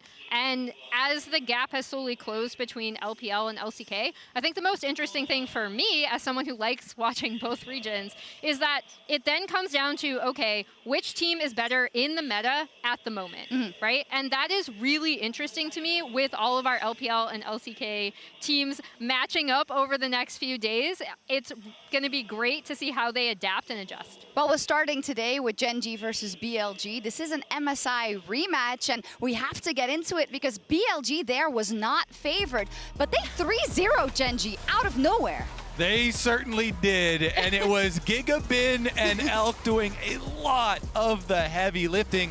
To your point about meta as well, Emily, this MSI was one that was perfect for BLG, I felt like, with Yagao having so many roaming options from mid lane. The Annie, the Lissandra, the Talia, all of these things are the kind of bread and butter style that you know and love when they've got a top carry in Bin and a bottom carry in Elk.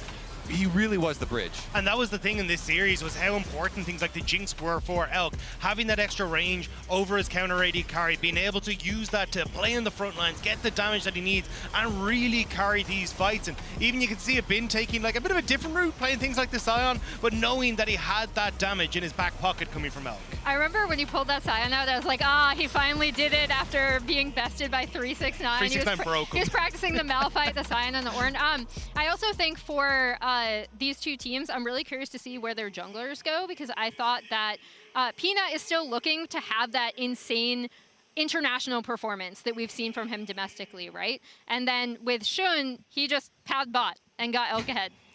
Keeps doing that. And the big question is, are we going to see the same kind of situation? And I think the murmurs are, the expectations are after what Gen.G showed in summer.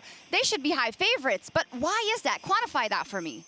Gen.G have been so smart in how they're playing. I think a lot of credit does go to those junglers that you're talking about, Emily. Peanut has done such a good job at controlling the map and getting the wave states proper before they go for their setups for these objectives. And it's the reason why a lot of these Gen.G games look so smooth. Well, who better to ask about Gen.G's evolution since MSI than the totally unbiased LCK superfans, Lore and Jisun, who are now standing by backstage. Thank you, Shox. LCK Global crew here. Not biased at all. Not biased. Jisun, thank you so much for joining me ahead of today's game. It's a big day for the LCK first seed displaying. I'm so nervous. Are you? I'm trying to act cool, but I'm kind of nervous. We know how it went last time when they played against this team at MSI 3-0, but for me they were a completely different team because rebuilding at the beginning of the year, I feel like it's a good thing that Gen.G trusted new player around more veteran players, but it felt like these veteran players such as Chovy and Peanut needed some time to adjust to this bot lane, especially because when you're gonna recruit a rookie ADC, even if Pace has been phenomenal, it took some time to adjust, I feel. I mean, Gen.G right now, their roster has a perfect balance of 3 experienced players and also 2 rookie players performing internationally. I'm not trying to say like Gen.G was not doing their best because they were lacking experience on the bottom lane, but I think it does really affect the players a little bit. So considering that if you play international events, you are kind of living in a whole different routine and cycle. So there's a lot of things happening outside of the game as well. Every day you have to record interviews and stuff, but first time you never know about it. It takes time for you to get used to it. And now that they gained so much experience from MSI, I think it's a good maybe environment for the Gen.G bottom duo, especially. Also, it's happening in Korea, so they're just so used to everything around them. That's something that I wanted to ask you, actually, because I never know if playing at home, especially when you're an LCK team and there's so many expectations around you, is going to be a good thing or a bad thing. From what you've been hearing from the Gen.G players, we saw that Chovy looks way more confident and comfortable, and which is actually maybe going to be something that's going to help Gen.G today. But what is your feeling as to how the players are feeling playing here today in Busan and playing in front of Korean fans? Well, I can't really speak for players, but as based on what I heard from players in press interviews and also like just interview after matches, they are often asked whether it's better to play in front of their home crowds or whether it's more pressure. And most of the players are very positive about it. They're like, we are so used to this everything around us, and also like it feels like we're playing the LCK. So I guess I can say it's a lot easier for them than adapting to a different country and like getting used to new food and everything. Yeah. You know, it sounds so easy, but getting used to new hotels and getting used to food is actually a big hurdle for most of the players. You say that it feels like playing in the LCK, which is amazing for Genji because they've been the most dominant team we had in the LCK throughout all summer, but they feel also more stable. So when it comes to today, I feel like Peanut, he's having the best year he had, but it comes down to the international performance because usually this is where there's some oopsies. What can we expect on the side of Genji here when you consider the meta and the way Genji has been playing in the LCK? I think they are in a really good spot, especially considering that jungle meta hasn't changed much since summer season. So because Peanut, he is the leader of the team, he is the one being really vocal about shot calls. So the fact that he can play the champions that he's so comfortable with because he has been playing that picks like throughout the entire season or maybe even the year, I think it gives more room for him to kind of give more shot calls to the players and provide more details about the game plan. So I think it's a good situation for him, but I'm not biased. So No, not biased at all. A couple words on Pace, maybe. Fantastic year, fantastic rookie year at the LCK. He was this summer MVP actually. Is it the year of Pace, and do you think he's going to perform better this time around than he did at MSI? And what can we say about Chovy as well? Because I know that there's this reputation that Chovy doesn't perform so well international. What is the sentiment around this? I think Pace will be able to do a great job, especially right now. I think the support meta has changed a little bit. Beginning of the Worlds, we were expecting him seeing a lot more engaged supports doing a great job. But as the tournaments kind of went by, it's more about Enchanter supports. We're seeing Millia now. So having Enchanter supports by Pace is a really good thing for Pace, but same goes to Elk, so we don't know. But I believe in Pace, not biased though. And also about Chovy. So because of what I said earlier just now about the support picks of being so important to get lane priority, I believe there will be a lot of games where we have 4 or 5 support picks, so that we have to kind of finalize the picks on the top side in 1 to 3, which means it's giving a slight edge over to Genji because Chovy, he plays anything on the mid lane, but not biased. So with all this in mind, what is the sentiment on the LCK Korean side? Well, Korean fans are really kind of nervous because this is our number 1 seeded team playing for quarters, and they are the first team from the LCK to play quarters at Worlds right now. So we really wish to have a great start. If not, it's going to be a really rough weekend for us. Jisan, thank you for your unbiased opinion. As always, 감사합니다. And Shucks, over to you. Thank you so much. That was awesome. Absolutely not biased. I love the little headdress as well. I like the insight there in terms of, yes, this is our first seed, and that makes us more nervous. I can understand. So let's go down lane by lane. We have our board here so my analysts can put their faces where they think the advantage lies. We heard there, Draft maybe will be very, very focused on the supports as well. We've seen a lot of meta evolvement in that bottom lane. So let's start with the supports. Delight versus On. Ooh, I feel like this one might be the most lopsided. I'm going deep Delight. I want to, you can still see his name. There we go. Boom. Delight gets a huge pop for me. I feel like he's so versatile in the supports that he can play, and they've got here because of his Rakan, his Alistar, absolutely dominating. Yeah, I actually thought that Delight was, robbed of the first team All-Pro. Like, he has been, in my opinion, the best support in the LCK. As much as it pains me as a KT fan to say that, sorry, Lens. But additionally, I think he's also the best support here at this tournament of all supports at the tournament. And he is absolutely instrumental in Genji's 5v5 team fighting, which we've highlighted as the thing that this team is absolutely best at and the reason why they've been so dominant. Yeah, I think it's hard not to say that Delight isn't the best support coming into this. He's been absolutely impeccable. When you see the way he's been able to set up the engages for Genji, making sure that they're on the right page, getting control on that bot side for Pace, but also in the way he manages to link up with Peanut, I think he's been absolutely spectacular. Emily killed my face! There we go. But yeah, I Now think you're eating my head. I think it's very difficult to see how.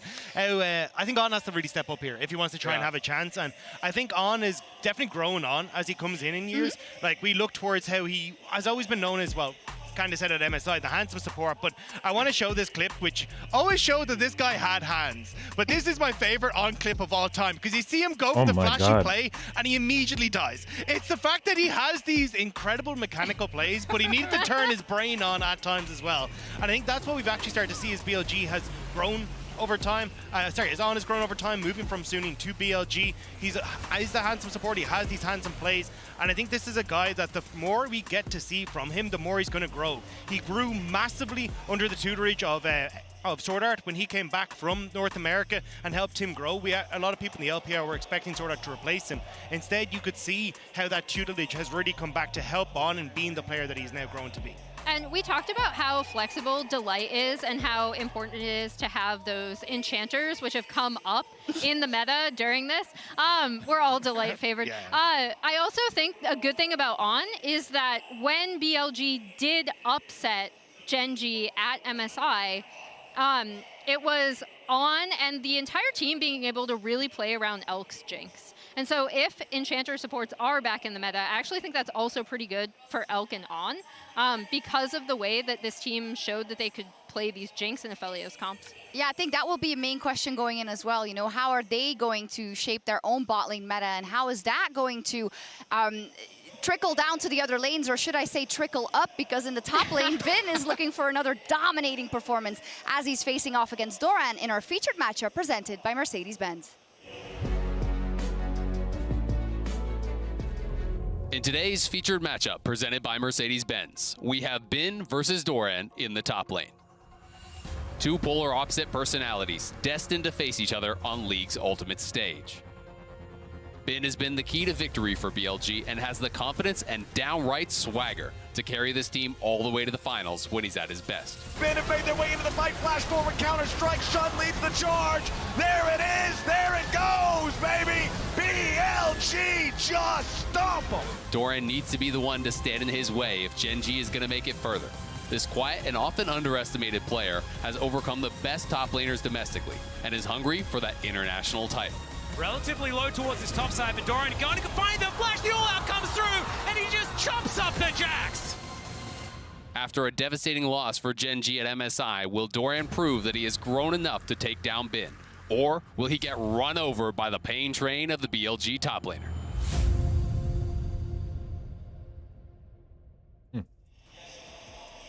I love Bin so much. He's one of my favorite top lane players just because he does stick to those carries, the true Giga Chad top lane style, and the conductor of that train is his Jax pick. We don't see this that often anymore on the world stage. A champion and a player being paired so closely together because of mastery on that champion.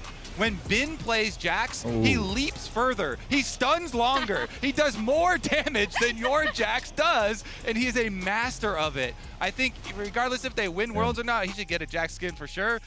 But I've gone ahead and compiled some Jax stats comparing his individual summer stats on the champion. Of course, BLG had a magnificent summer, so it's a little cherry picking. To the worldwide stats on Jax, though, and you can see just how crazy the difference is with this guy. Massive, massive power for him.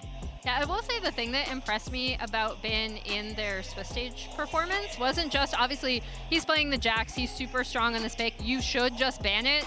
Genji did actually at MSI after losing to it in their first game.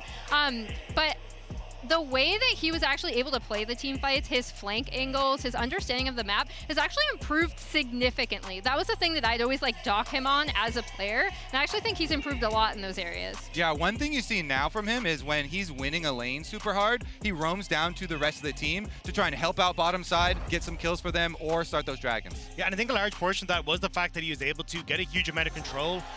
Coming across from 369, where he went, hang on, I've actually been kind of blasted by this guy a couple of times. We're not able to get control over this. We need to try and find something where I can play in towards team fights. And for me, that's why I'm looking back at their MSI performance. Bin dominated Doran. So I'm going all the way over here. Well, we got to talk about Doran. Okay, he solo killed him a few times actually at MSI, but I mean, for Doran, we're still looking at evolution, right? So why couldn't he take on this lane today? All right, yeah, I love Doran, actually. He is think Bin's gonna performed. win We've top. talked about how strong Gen G have been specifically this summer. He's performed incredibly well against, you know, quote-unquote better LCK top laners, right? And I think the big thing about Doran is I feel like people have always kind of rated him because he's shown some really magnificent plays, and then he's been all right? You know, he's just kind of there.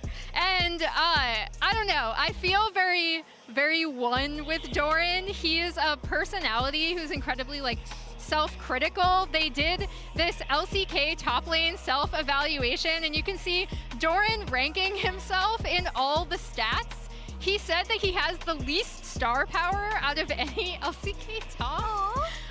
But then like the way that he's rated himself, almost last place in pretty much every stat, right? Just like let me for real. This is somebody who is like very, very self-critical. I don't But know. also self-aware, I feel like. I feel Doran. Like I feel him viscerally. I feel What like is he is that very profile self-aware, and people picture, often dude? do underestimate him. You know, especially T1, especially Zeus, and he has put up those dubs for the team. Yeah, so. yeah, you're Also- going on and on, but look at this board.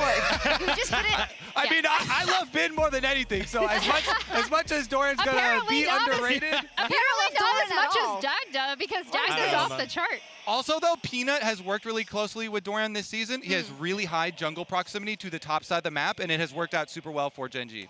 Yes, but still, I look at that, and then I think. So let's take a It look makes at you want to root for Doran, right? It definitely does, No. but it's so fun No, to not root even for though. Bin. It is.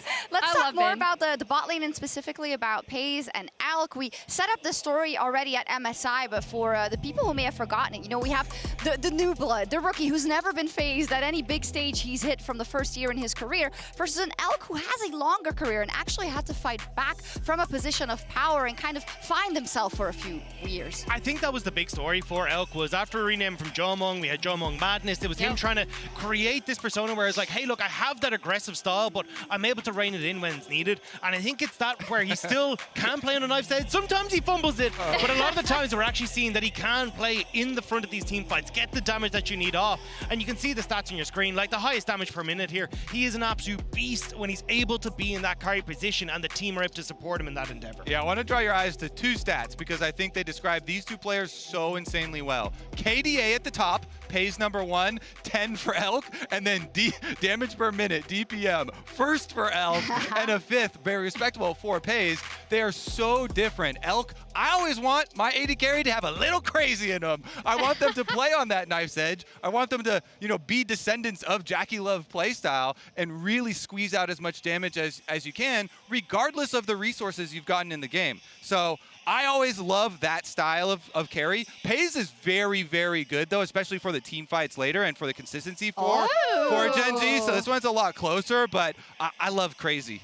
I think the big thing for me in Pays is how unshaken he seems stepping into some phenomenally large shoes, right? Because when Ruler left the team, I feel like, especially if you hadn't watched Pays in Challengers, you did not know how good this kid was. And he is not only like stepped into those shoes and performed admirably, but he's performed really well. And I mentioned how Delight is a huge part of that, but I do think Pays, as Chisun was talking about, deserves a lot of credit for how stable he's been his rookie year. Yeah, I mean, look, I think that's the word, stable, consistency. I do give ever so slightly the edge to Pays. I do love Elk, but I think Pays has just been so much more consistently good. Well, when we say about kind of him bursting onto the scene, but he's been in that Gen G system ever since he was 14, right? So can we really be surprised that they are utilizing him so well? We'll see how it turns out today, but we're also going to move on to the jungle, and let's hear from Peanut, who's still chasing his first Worlds title here on home soil. 승리하는 와중에도 경기 내용도 생각보다 나쁘지 않았다고 생각해서 상당히 고무적인 것 같아요. 선수들의 폼도 다 좋다고 생각하고 있어서 충분히 올라갈 수 있다 생각했고요. 저희가 LCK에서 지금 3핏을 하고 온 상태에서 또 공교롭게도 이번에 열리는 월즈가 한국에서 한다는 점이 상당히 마음에 들고요. 그래서인지 더 경기력도 잘 나오는 것 같고 지금 젠지는 생각보다 요 2년간 국제대회 했을 때보다 제일 느낌이 좋은 상태라고 생각이 들어서 Finds himself in nature's grasp, gets rid of it immediately as the chains are not going to connect. The rocket jump just to buffer, so the CC's going to be there, and in goes Delight, finds the angle this time around, and Caps is dead already. Chovy goes golden, Delight finds the knock-up, and Broken Blade was looking for him. Mickey's going to die in the backline. It's a triple, a double. There's the triple for Chovy, and now Broken Blade. I think it might be the pentakill, our fourth of the tournament.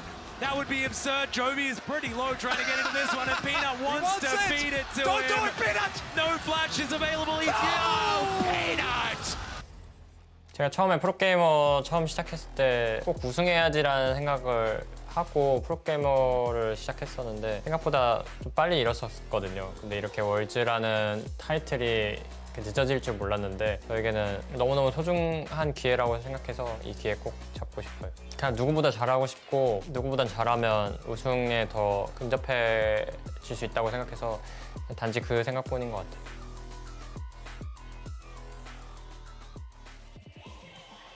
And kind of like I mentioned before, it feels like, I mean, Peanut is a player who's very special to me. I've been watching him play since Najin EM Fire in like 2015, I believe, when he first started. I even like the last time I was in Korea, I had the chance to talk to his mom just about how like harsh he is on himself, right? And how critical people have been of him regarding his domestic versus international performance, because the expectations for him are so high. So where are you going to put him? I do give him the edge over Shun. I think Shun is so difficult, right? Because I feel like he has these like insane pop-off games, but he is also pretty inconsistent. I don't want to see the Nidalee. I know it's his signature pick. I've watched it in the LPL. I've seen him play really well on it. I'm still giving the edge to Peanut. I remember one last anecdote from Arnold at Gen G did say if people could hear Peanut's comms and understand them, they would never like criticize him again. That's how important he is to this team. Oh wow, we're all So Peanut follows me on Twitter, Shun doesn't, so wow. We also have a picture we've never posted. My votes can be bought. That's true. We have a picture we've never posted with Peanut. Maybe it'll get shown. Dada, you never get to go first because you have to hold the board. Yeah. So Chovy or Yagao? I mean, look, we said that the support one was going to be the biggest one. This is absolutely absurd. Chovy is one of the best mid laners of all time. The guy is absolutely insane, and I think it's kind of heartbreaking to see that he hasn't been able to kind of pick up the title to match alongside that. 5 times he's been at the World Championship and he hasn't been able to make it. It does feel like this is where a lot of people are saying, look, this is Chovy, you have to push yourself forward. You need to get that title to push yourself up in contention with a lot of those conversations. But I think up against Yagao, it feels like Chovy. It's kind of a Chovy heavily favorite one. I'm not gonna lie. Since we're at an international tournament, you also have to take into account clutch factor. And I feel like Yagao, even though I would say Chovy is a better individual mid laner, Yagao does have, you know, some clutch factor to him. I'm still going big Chovy though. He passed 2,000 LP on the Korean solo queue ladder. Dropped a little bit with some internet issues here, but just slap it over. Just slap it over. Yeah. He's playing so confident. Oh, it's fallen off. Is that a sign? Oh my! Oh, no! You just birthed a new curse. I didn't do anything. I have to say that we're good. Chovy has been playing so confidently at this tournament. He's the one to have no problem pulling out the early Akalis, you know, picking it into the Orianna matchups, and then being able to destroy them later in side lanes. It feels like he is going to exert his will on this exactly tournament. what Yagao wants him to think. Yeah. That's what I think. So let's see who the fans predicted to win in our MasterCard fan predictions each day. You can head over to @mastercard.gg, MasterCardGG, in one word, on X to participate. Let's take a look. 77% for Gen G and 23% for BLG. So I'd love to know what my analysts think. So what do you think? I'm scribbling. I'm scribbling. 3-0. Vin is predicting a 3-0. Oh, here he goes there again. we go. I said Gen G 3, BLG 1. I know for a fact that BLG are capable of beating Gen G. We've actually seen it. But I think based on the level of play we've seen from both of these teams at this tournament, this is my expected outcome. Okay. I'm kind of agreeing with it, but I think it's going to be closer. And I want to give a caveat to this, where I think if BLG win the first game, I think they take the series. Oh, but wow. in the world with where Gen G's been playing and how we've seen the struggles from BLG, I think this is going to be the expected scoreline. I feel like I should be predicting Gen G to win. Chovy is playing out of his mind right now. Honestly, this team, the meta is much better for them now than it was at MSI. But I love me a little crazy. And BLG, they have that dog in them, baby. It is going to be a 2v8 win. Bin and Elk win the series. It's going to be messy, though, so it's definitely a 3-2. I love you, how excited you are, and I think how excited we all have been for this matchup, right, Yeah. Dagda?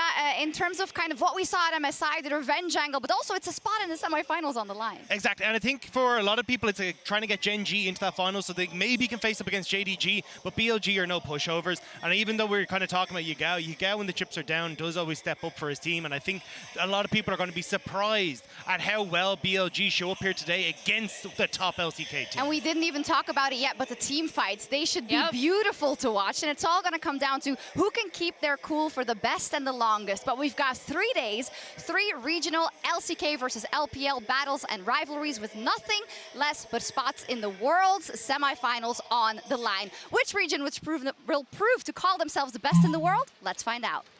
Here we go.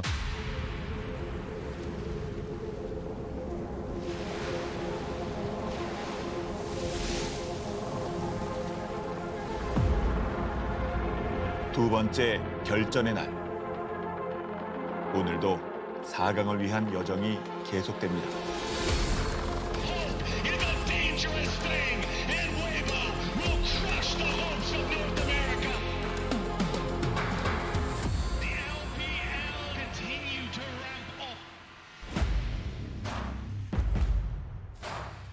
其实我们今年一直都是，我们春季赛、季后赛也是，就是每场比赛赢得都很艰难嘛，但是我们也会。Yo, Baden's intimidating, bro. 然后我们 MSI 的时候，其实也被惊动3-0，然后打击突打得非常艰难，但是我们后面还是撑到了决赛，所以这次世界赛。这次世界赛我们队伍经历了很多坎坷吧，所以我们能走到现在的8强，我觉得我们是非常努力的。一路走来，对我们并不容易。现在我们有必胜的信心。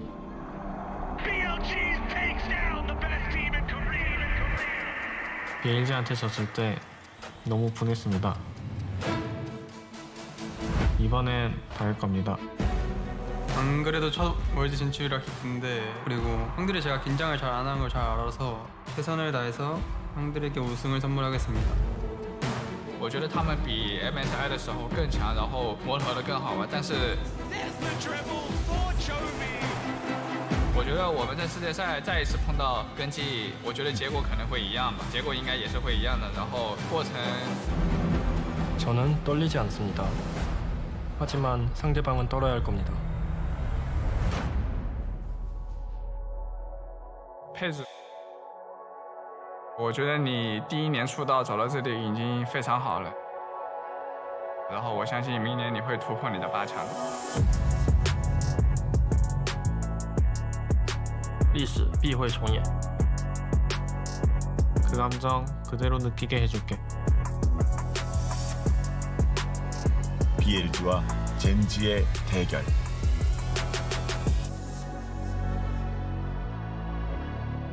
시작합니다. What's your play, God? What's your play, God? They gotta crumble one by one. Then we go right into the sun like it's the day my kingdom come. Baby,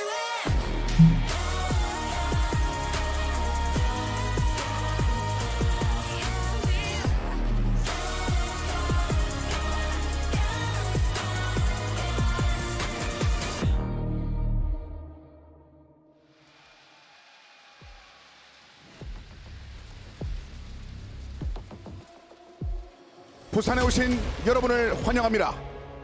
2023 월드 챔피언십 8강 오늘 드디어 LCK와 LPL이 격돌합니다. 먼저 LCK를 평정한 팀입니다.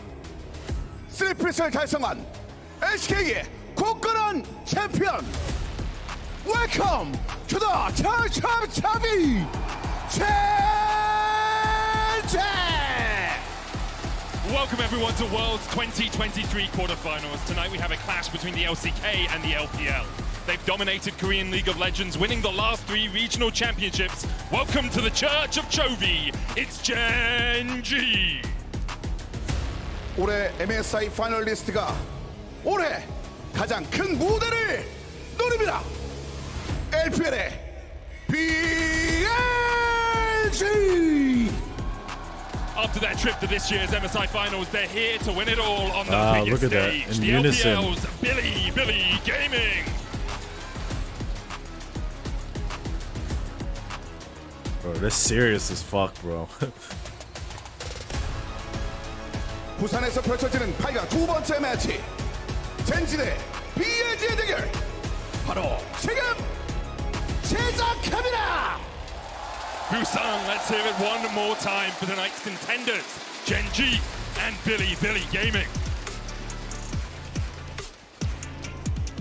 And how can we not be excited, Medic? We're in for a banger, a rematch of MSI from earlier in the year. We are BLG, to the surprise of everyone, took down Gen.G 3-0. Obviously, I'm going to hope that today goes a little bit differently, but that series still was, I think, the kind of a groundbreaking moment in MSI, the first time that LPL was able to get 2 teams to finals. We'll see if Gen.G today can actually live up to the expectations that are put on them. And I think there's a lot of expectations on them. Most people looking at them as one of the favorites, if not the favorite coming in. I think JDG might have something to say about that. But not only that, we have already an LPL team going through on this side of the bracket. Weibo Gaming awaits whoever wins here, and I'm sure Gen.G are looking at Weibo thinking, well, they're pretty easy compared to BLG. We should be able to make it all the way to the final. I love the comments that we saw in the teaser coming into this matchup from both sides. Nothing but confidence from these teams. Gen.G hungry for revenge. BLG simply looking to repeat history. And without further ado, we're into the draft. And we haven't seen Gen.G for a while, right? We've only seen 4 games of them so far at the tournament, so there isn't a lot of tape, but it also means that DRX was very vocal about this when they won last year. The continuous grind was what allowed them to really mesh well as a team. We'll see if Gen.G can maintain the form that they've showed thus far. As looking at the draft, we will be already seeing the Nico Renekton taken away here from Gen.G, and I wouldn't be surprised if they try and prioritize picking up an AD carry for FaZe here. I mean, one of the advantages Gen.G have is that there is so few data on them on the current patch, right? The Maokai being banned away, the Rakan should come to no surprise of any Gen.G fans. Delight has been phenomenal when he gets his hands on the champion. Best Rakan in the world, bar none, in my opinion. He is absolutely absurd when he manages to get his hands on that. But with it being banned away, we'll see where he falls for his second string support. BLG still have their final ban. Xayah already removed by Gen.G, and Silas taken away from Chovy. Now, Chovy hasn't gotten his hands on it yet this tournament.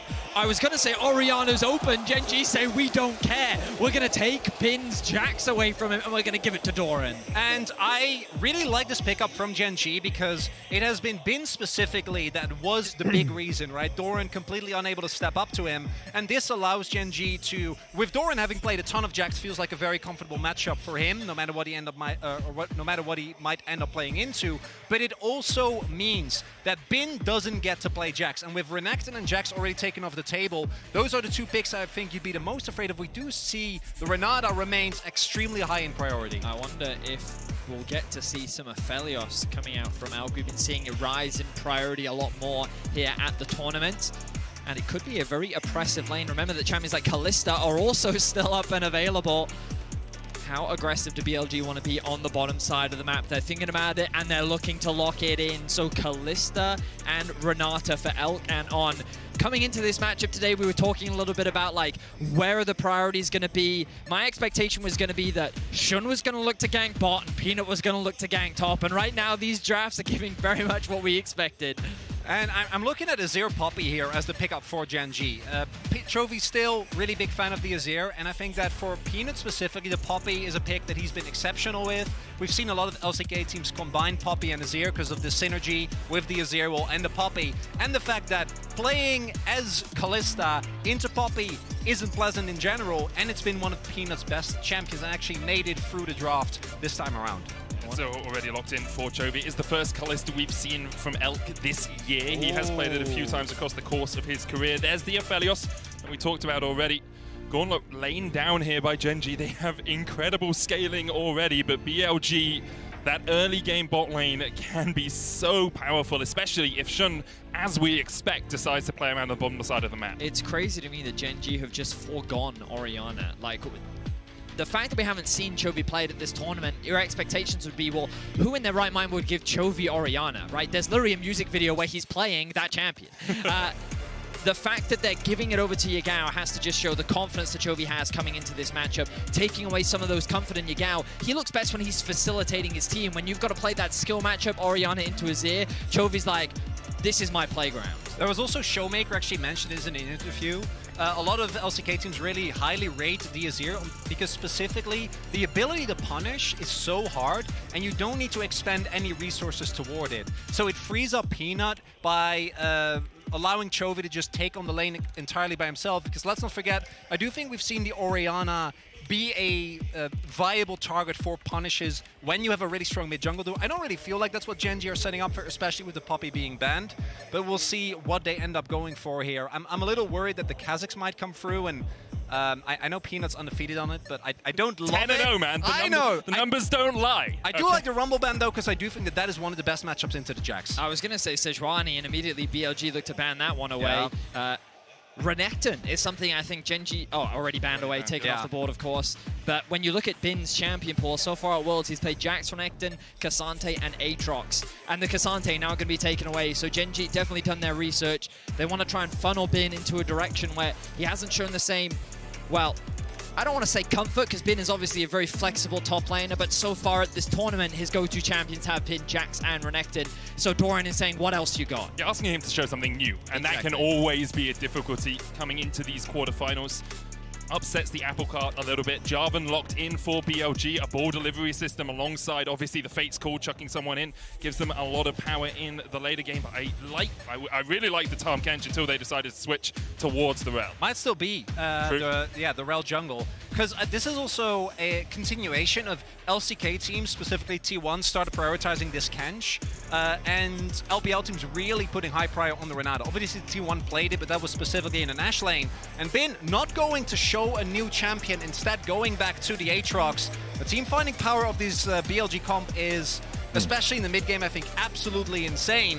When you get to late game though with Jax and Kench to protect the Aphelios and then the Azir as well, Gen.G will have a lot of power themselves. A part of me did expect something like the Melio, but I guess they were sitting there thinking to themselves, you know what, his ultimate's not going to have as much value against the composition that we currently see. So instead, if my Aphelios does get ulted on by Jarvan, at least I can then use the Devour, bring him over to safety. So a very traditional front-to-back comp coming out from the side of Gen.G. You have the Rel that's going to be your primary engage. You've got very effective disengage with the use of the Azir ultimate, and then that range that you're going to have with the Aphelios Azir combo. This looks like a very traditional LCK composition, something that's more catered towards that scaling and team fighting while still providing that pressure in the laning phase, whereas BLG are going to look to scrap and skirmish in the early game with a high focus on that bot side of the map. There was a slight issue with the overlay there. The champions are all in their expected positions. We're not going to see Aphelios mid for Chovy. Sad as it is that we don't get to see something like that come out here in the quarterfinals. For Chovy, it's his 5th quarterfinal in 5 years. Can he go further? Can he make it to the finals, to the promised land as a player? Can Gen.G do that as well? Because over the last few years, they've been domestically dominant, but overshadowed by T1 when it comes to international competition. And for a first seed of the LCK, that's not enough, right? The expectations are sky high. We'll see if Gen.G today can conquer their demons from MSI and actually take the win here in game number 1. And for BLG, they just want to repeat it last time. They've only played once. It was a 3-0, and BLG schooled Gen.G. A lot of it coming through Shun, working his way down towards that bottom lane, and here they've got a composition that if he's in bot a lot, is going to help them out no end. We are on to Summoner's Rift once again. Gen.G versus BLG, as we see Just a normal line of scrimmage. You guys, if you want to get involved at home, you can connect your League of Legends account with Prime Gaming to grab the exclusive Braum W emote. Is a good one. A little bit of a, Ender would be proud. I get that reference. Yeah, like it's just a Twitch chat. Yes. Right. Braum W, very Heck similar W. to it. Yeah, exactly. Yeah. It's good. I think we're allowed to say what it's referring to. I think that's. Didn't think I was just. I haven't checked it past legal actually. Then. If I get yanked off, it's just a crook around my neck pulling me off. Can't say Keck W. I'm sorry, guys. I think we'll be okay. Yeah, hopefully. I think it's fine. You'll be fine. I haven't looked at the law book for a long time, but I feel like you're safe on this one, Matic. I hope so too. Now, no Hail of Blades on the Azir, something that we did see debut at this Worlds from Showmaker when he played up against Caps. It gives you so much priority and control in the lane, but as the game goes on, it offers less value. Chovy's just pretty confident in his ability to go toe-to-toe against Yagao in this mid-lane matchup. And we got to look at where these junglers are starting. Early vision has been invested on the side of BLG, so they will spot Peanut on his red. He started on his Raptors, and he could look for a play towards the bot side of the map, but he may very well just path back up towards top and look for a play to set Doran up for success. Yeah, Peanut actually, with the sweep, are able to take down the ward. Will still get spotted, so it will still give the information to BLG, but it will deny any further and give Peanut a little bit of resources. Now, at MSI, BLG was able to dismantle both LCK teams with very similar strategies. Very aggressive early trading for Elk and On, and then turn that into an early gank from Shun, and from that point on take control. So we'll have to see. I think the early level 1 from Elk and On looks convincing. They're also obviously expected to take a lead, and they should be able to, yeah, I was about to say, get the ward off here. You know the Peanut is there. They'll be able to clear out the vision, though. With a big wave crashing in, Elkan On need to be aware the enemy jungler can be near. You can actually see Shun skipping all of his bot side camps to work his way down here first. Puts a ward over the wall, catches Peanut. Should just be a trade here as the Pheromancy will get Peanut over the wall. On and Elk still pushing in, but I don't think we'll see a dive this early on. So this is very common from Shun. Often playing around the bot side of the map, something that we've been seeing a lot, pretty much ever since MSI. A large part of their resurgence and climb to the top, ending the regular season at 15-1, but was because of how dominant they could be in the early game. Their willingness to set up these early game dives, something that we shouldn't be too surprised to even look for in this game. Obviously can be very difficult against a champion like Tahm Kench, but something that BLG will definitely be considering, especially as they've already gotten that early push. Yeah, I think you're going to try and get as much done pre-6. Post-6, the ganks become so much harder, even if you are able to overload and maybe get Yagao there, over there, right? Becomes really tough to consistently get the CC. So I really like this from Shun. Continued attention towards the bot side. Pays and the Light are pretty full. Do have their summoners available, but even blowing them would already be a big win. Only cleanse on Pays as well. On can look for that handshake. Delight standing in front. There's the ignite. Pays cleanses with a flash follow from Shun means the Pays. Pays the ultimate price. Bailout on won't get him out of dodge this time. 1-for-1 trade in the bottom lane. The play is worth it though overall for BLG. The amount of farm and experience, Pays does get a return kill, which is kind of the best case scenario for him, but we were just talking about this bot lane dive, and Shun without any hesitation says, what, just because you see me, you think that's going to stop me? They find first blood. And as mentioned, Pace does pick up the kill, but the wave is bouncing away from them. Actually, highlighting Shun here, really good follow-up on that flash, right? If he doesn't hit the flash, flag and drag, this might actually end up backfiring. But look at that, the last second reaction secures the play, because otherwise, On might die, and Elk obviously taking the next turret, wouldn't have been able to really continue the play. So credit to the Jarvan there, getting that early pressure in.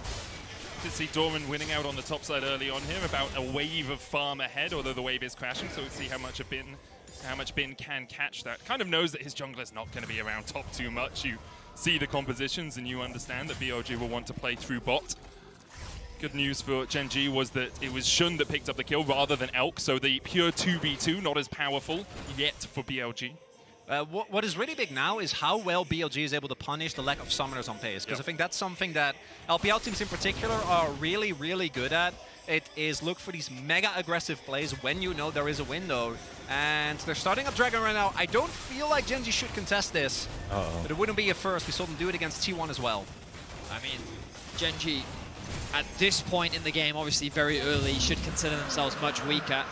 only a few levels, and Kalista Renata is a duo that you really don't want to fight this early on, especially with Zazir in mid lane, not really going to offer a huge amount of damage. I wanted to highlight, they've kind of phased away now, but two very deep wards, one in the lane from BLG and also just next to the Krug camp in the lane itself, so they can just keep information as to whether or not Peanut is trying any lane ganks. And you can see that BLG's game plan is so committed to playing around bots. On's going to get rooted. He doesn't have flash, remember. Flash forward by Peanut, and On pays the price in the bottom lane. Gen G back on the board. Pays gets his second of the game. Doran trading in the top lane. Grandmaster's Might onto Bin. Bin tries to turn it back around. Doran trying to get the empowered autos off. Both of them still have their flashes, but it's a trade of ultimates and not much more. I mean, credit to Gen G. I thought the BLG's control was good, but those wards that I was trying to highlight did disappear. They didn't have information on where Peanut was. They were pushed too deep into the lane when they didn't really have much information, and Gen G made that look easy. They punished On's lack of summoner spells, and now they have the kill lead. Ooh, Doran might get caught here. Does have flash. Counter-strike early. Shun trying to get away from it. Eats a honey fruit, and he's fine for the moment. Doran forced away. Wave is crashing in, but you can see Peanut already worked his way up through this topside jungle, so if a dive does occur or materialize, Peanut is in the right position at the right time, and the Nut Gods looking for something as they go forward. Bin has to flash away. Doran has a flash. Follow Counter-Strike coming out, and Bin is locked up and sent packing by Gen G. And Peanut, his pathing this game has been immaculate, covering for the early dive. Yes, they're able to get the kill, but at least Pace gets a counter. Then gets off the gank on without summoners, and then is top to not only cover for a potential dive on Doran, but even find an angle. Bin doesn't have his ultimate available, and they're able to get the kill. Summoner spell burnt from Bin means that Gen G definitely have early game options. And remember that the scaling definitely feels like it's in Gen G's favor.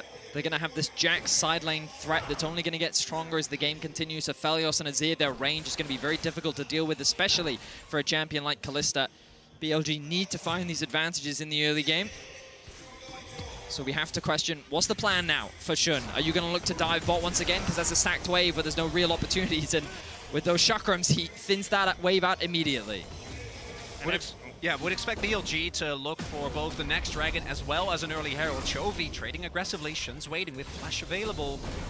Now just using the shockwave there to try and push Chovy back a little bit. Maybe just wants a recall, only sitting on the amp tome right now. Oh no. Every dive bot becomes harder for BLG because Delight now has the Devour, and Peanut, they need an EpiPen or something because it's anaphylactic shock for BLG. Nice. The face call will get them out, but once again, an engage ultimate being burnt to disengage for BLG. And that's the flash on Elk now gone, making it much harder. Although BLG will answer towards the top side of the map and pick themselves a Herald. I mean, I kind of expected BLG to just push in that wave and rotate up towards the Herald to then look for a contest.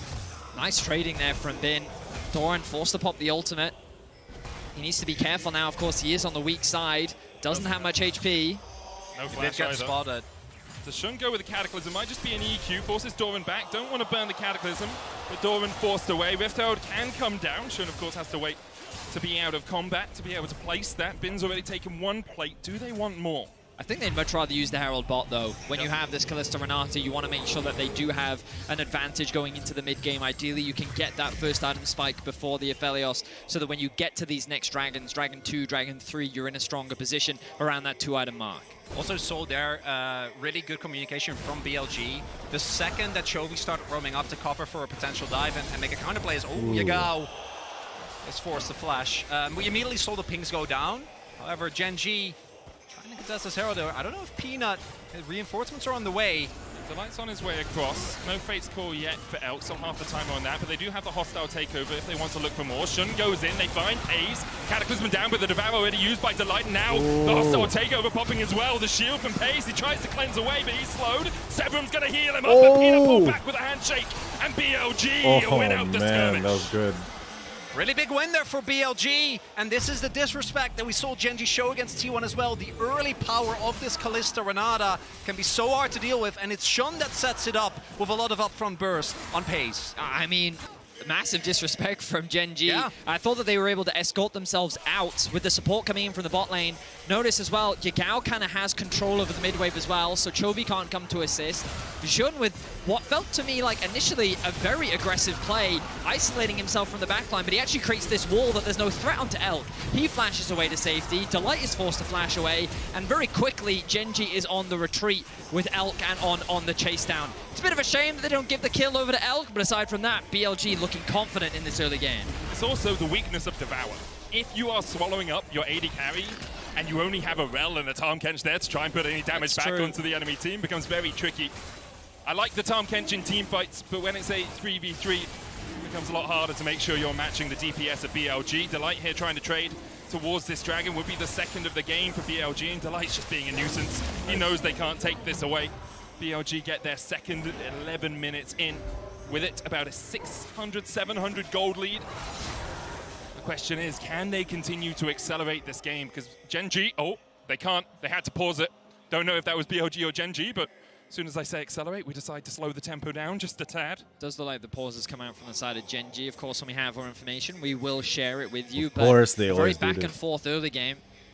Gen G, no strangers to being proactive in the early game. Like during the regular season, Peanut was someone that was always willing to find ganks, always look for opportunities, and I was kind of like coming into this series trying to identify, is he like a top side focused player? Is he a bot side focused player? He tends to just kind of go with whatever opportunity he can find. Peanut's got a great awareness on the map of where he can punish small openings, and you've already seen it this game, right? Punishing the flash that's on in the bottom lane, seeing that Bin was slightly overextended in top, trying to push that wave underneath the tower, and he finds another play. Gen G able to find these early kills, whereas BLG looking to try and match them. A small 800 gold lead. Question is, will that be enough as we get closer to the mid game? As you said, Betty, it was Gen G who called for the pause. There was a peripheral issue for one of their players. League officials are currently investigating, and obviously we will continue to keep you informed as and when we get more information here on the desk. And I think that right now both teams can look at this game and be like, we're in a pretty good position. Because Gen G, Paze hasn't been completely taken out of the game the way that happened against BLG last time they faced off. I think that that's the biggest weakness of this player has been, not even necessarily all up to him, but just in general, if he gets focused on really heavily in laning phase, he doesn't get to show his prowess in late game team fights.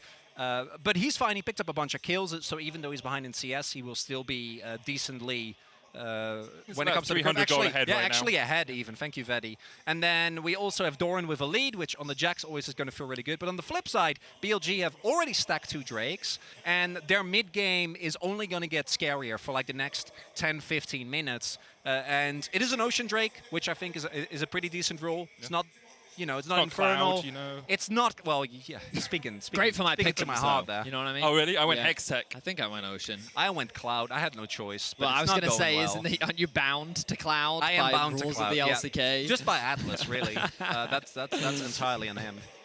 But yeah, I totally agree with you. I think if BLG hadn't managed to pick up these 2 Drakes, it would be very Gen G favored. But because now Gen G kind of have to look at, do we fight the 3rd Drake? If we don't, we have to fight every Drake from there on out. Otherwise, we do give over this Soul. Of course, Soul's not a game ender, but it's still, 2,000-3,000 gold worth of stats across your team that can absolutely skew fights in your favor, even if your opposition has the scaling advantage compositionally. I think particularly with Aatrox and Renata, it is such a lethal combo to have the extra sustain, right? Because Aatrox is self-explanatory. As a drain tank, he's always going to feel really happy when he has even more healing in his kit. But I think the added bailout value that you can possibly eke out with an Ocean Soul can be really tough to deal with. And I think that Gen G also, their team fighting has been amazing, but I do think that when they are pushed really heavily early on and they're not able to do the objective setups the way that they like to, we have seen them struggle somewhat in the LCK as well. So we'll see if they're able to retake control, because the Gen G with control, as we saw domestically, is almost impossible to deal with. But right now, not really the case yet. They have also shown us, even at this Worlds, that they can retake control. Like they played Gigabyte, they played GAM, and they played G2, and those were kind of as expected. They won those games convincingly. But against T1, they fell quite far behind in the early game. Faker's Orianna was 2,000 gold ahead at 14 minutes. But then Gen G slowly got bit by bit advantages, small advantages, traded up a couple of times, and were able to start absolutely snowballing the game away from T1. I will say, in my eyes, a lot of that came to Delight being on a carry, being on an engaged threat with the Rakan. Here on the Tahm Kench, you don't quite have all of those tools. And as we see the ready checks coming out in chat, it looks like we'll be getting back into the game pretty soon. It was Chovy who had the peripheral issue, but it looks like it has been rectified, as hopefully we jump back onto Summoner's Rift. So we're going to be jumping back into game, and if you are just joining us, this is the World Championship quarterfinal. Yesterday we saw NRG versus Weibo, and spoiler alert, Weibo did win. That means that the winner of this series will be going on to face Weibo in the semi-finals. Many consider this the easier side of the bracket if you're Gen G. Or even BLG if they manage to win this. Potentially, yeah. The semi-final is easier than anything you could face on the other side. Of course, depending on who you ask, that could be a controversial statement. Of course, we are going to be moving into tomorrow all sorts of incredible series, as well as move on to the other side of the bracket. But back into this game, Doran and Bin going for a bit of a back and forth. A really good trade here from Bin's going to pull Doran back. The Grandmaster's Might coming out. Now, Doran does have Flash and Leap Strike, and so can escape. Has to burn both, though, to get to the security of his tower. And with Shun here, Pina is waiting in the wings. He's been very good at tracking his enemy jungler, being in the right position at the right time, but I don't really know if you want to take this trade. Chovy has TP, as does Yagao. Oh, Peanut is hiding in the fog, but will get spotted now. I think just making sure that Doran gets the full wave. Teleport's available. It's still a really big window for BLG, as Peanut has to invest amount of time in spot lane. Going for Pays. Now he has Cleanse, he has the Flash, and he has the Devour to get out. Delight down to about half HP, but the Thick Skin comes in healthy enough. Moonlight Vigil with the crescendum there from Pays, just to force Elkin on further back. But in the end, a trade of ultimates and not much more in the bottom lane. Fortunately for Pays, this wave is pushing towards him, so he should be able to catch this. He knows that the jungler is on the top side of the map, so he shouldn't have to worry about any early ganks. He will lose a little bit of farm here, and you can see these discrepancies starting to build. The analyst desk did talk about it. When it came to this AD carry matchup, it was slightly more favored towards Pays, but when we think back to MSI, Elk was one of the breakout, standout players of the entire tournament. People were putting him in the conversation for best performing AD as Chovy. Down has Flash, but he's not going to be able to get away from Pina, who lands the stun immediately. The shockwave only catches onto Chovy, and Yagao is going to get chased down here. Chovy puts down the soldiers, and Yagao is buried beneath their feet. Doran with a good jump away, but Shun chases in, and still it's only Shun that's picked up kills for BLG. And it's punch and immediate counter punch. Gen G are able to punish the Orianna, even if Flash Up Yagao realizes that there's too much damage available, doesn't actually get to survive, but Doran does get punished for his earlier play as Elk, there's no wave, so we'll see if they're able. Pays is trying to bring it in, but I don't think that there really is a window with more people from BLG moving over, and Gen G decide the better of it. Next objectives on the map. In 40 seconds, a Rift held, 2 minutes before the third Drake for BLG. If they fight around it, you can see On and Shun reacting to the pressure that their AD carry was put under. I'm rooting for Gen G, but I want BLG to pick win. up that first completed item. Overall, as you say, it's a bit of a boxing match between these two. Currently on points, no knockdowns as of yet. We'll have another look at this topside play, but see, Doran jumps in and Shun's like, you have no flash. Back in I go. I mean, I often wonder if one of the disadvantages of picking Jax into a Jax main is you're playing into a guy that really understands the limits of the champion, and every time we see Bin trade, it feels like that he's always walking away with the health advantage. He's now got a half-level lead over Doran, who started the lane off very well, but I feel like after a few favorable trades for Bin, we've seen just a lot of pressure come out from Shun. Peanut has had to spend a decent amount of time trying to cover as well. And this top side of the map is very quickly swinging in BLG's favor. They now find themselves with a 2.5k gold lead, which, as they enter the mid-game, is exactly where they want to be. And this is also something that Doran has struggled with, right? This is a play that really wants to prove, as we saw, jokingly is able to say, hey, you know, I'm not the star, I don't have a lot going on. But in his play, I think you can see he has a lot of these moments as the contest is going to come through. TP in. Shun can look for this. Counter TP burnt by Yagao. Shun on the front line. Bin's going to dash across the border. Rift out down to 1,000. Hostile takeover, though, is going to do so much work. Pays. Oh, man. Already berserk as the light is forced away. And now Doran's in the midst of BLG, and Bin is looking to send him packing into the recycling he goes. Wow. Come back next time as Bin chases the rest of Gen G away. Gen G picked this fight, and they do not want it anymore. Chovy has to burn the flash as the voyage out from Delight is abyssal, and the fight for Gen G was abysmal.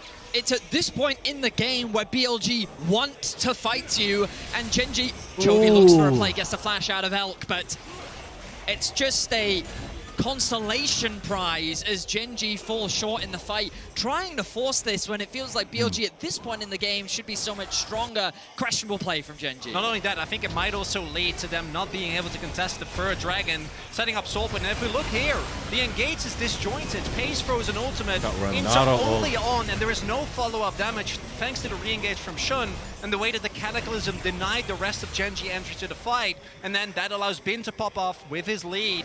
And Elk at no point is under any threat. The EQ from Shun was just so instrumental there. The way that he interrupted the engage from Peanut into the immediate ultimate from Renata meant that front line just dissipated. And the positioning of Elk as well, fantastic fight from BLG. Now they're in a comfortable lead against Gen G. I just think Gen G can't be caught in a choke point like that. BLG, when they're first on the play, have so many options to funnel you into a choke point and then use Cataclysm, Fate's Call, World Ender from Bin. They've got the hostile takeover as well and the shockwave. Like, if you are funneled, there is no way you're getting on this BLG backline. And one of the big things that set Gen G apart domestically was their ability to identify we shouldn't do this and just go for a good cross map. And I think that that is something that internationally they just haven't really been able to show. And in this game, we're seeing it again. T1 is the team of, no, we take the fight. We just hand stiff it, it's fine. Gen G have been so consistent over the last year and a half, I think specifically because they have been really good about which fights to pick. But thus far in this game, we're not really seeing it. Now, I do think that eventually Pace will reach a point, Chovy will reach a point, but if you keep giving up these type of fights to BLG, they're just going to run away with the game. Get a Baron, and this is done. I mean, but when BLG went 15-1 in the regular season, it was play like this that got them there. This is how they were dominating the domestic scene. So we'll have to see if Gen G can turn things around. Both teams are incredible team fighters. Sneaky steal there from Shun. But huge credit to BLG. Like, you think back at that tournament, they were able to beat KT, lost to JDG. Were able to beat Fnatic, they got smashed by T1. And coming into this series, you'd sit there and think, well, if you lost so handily to T1, you're going up against the bigger brother of Gen G. Surely you should come in as the underdogs in this matchup. But BLG, they've brushed off the mistakes that they made in Swiss, and they're looking confident and poised to take game one. And credit to Shun as well. Although he has been tracked well by Peanut and by Gen G, he is still 3-0-2. He has still been involved in every single one of his team's kills, and he has still forced Peanut so far behind. Peanut still hasn't finished his jungle item. He's about to get it, but that's why he didn't win the smite on Gromp, because his smite does 900 and Shun does 1,200. He is just too far ahead. Now, both the jungle items complete for these junglers. BLG setting up towards the top side of the map, because in a minute, the next major objective will spawn the Baron available to them if they want to play around it. Also, this vision line gives Bin a little bit more safety in pushing further forward. I think the last time we looked at the gold, he was about 1,000 to 1,400 gold ahead of Doran. And everything is coming up very, very well. 1,800 gold lead in the top lane for Bin. Yeah. I was just about to say that gold gap is primarily focused on the top side of the map. You'll notice that Jun actually has the same amount of gold as Chovy, which is pretty good. And Chovy's been Chovian. You know, 197 CS, almost 200 before the 20-minute mark. And he has been forcing Yagao back in the middle lane as well. We've seen him burn Yagao's flash a couple of times and get that kill. But when it comes to team fights right now, BLG has to be favored just because of the power of their composition on these item spikes. And it's here where the early investment from BLG really paid off, right? Where the early dragon stacking, plus the fact that they were able to win the Herald fight, really is going to make a big difference because of the lack of turrets, the outer ring for Gen G fully gone, it's really hard for them to maintain control of any area. So every time that they walk forward and try to set up any sort of vision control, it is immediately cleared out by BLG. And you don't really want to take a fight as Gen G, so you just have to back off every single time.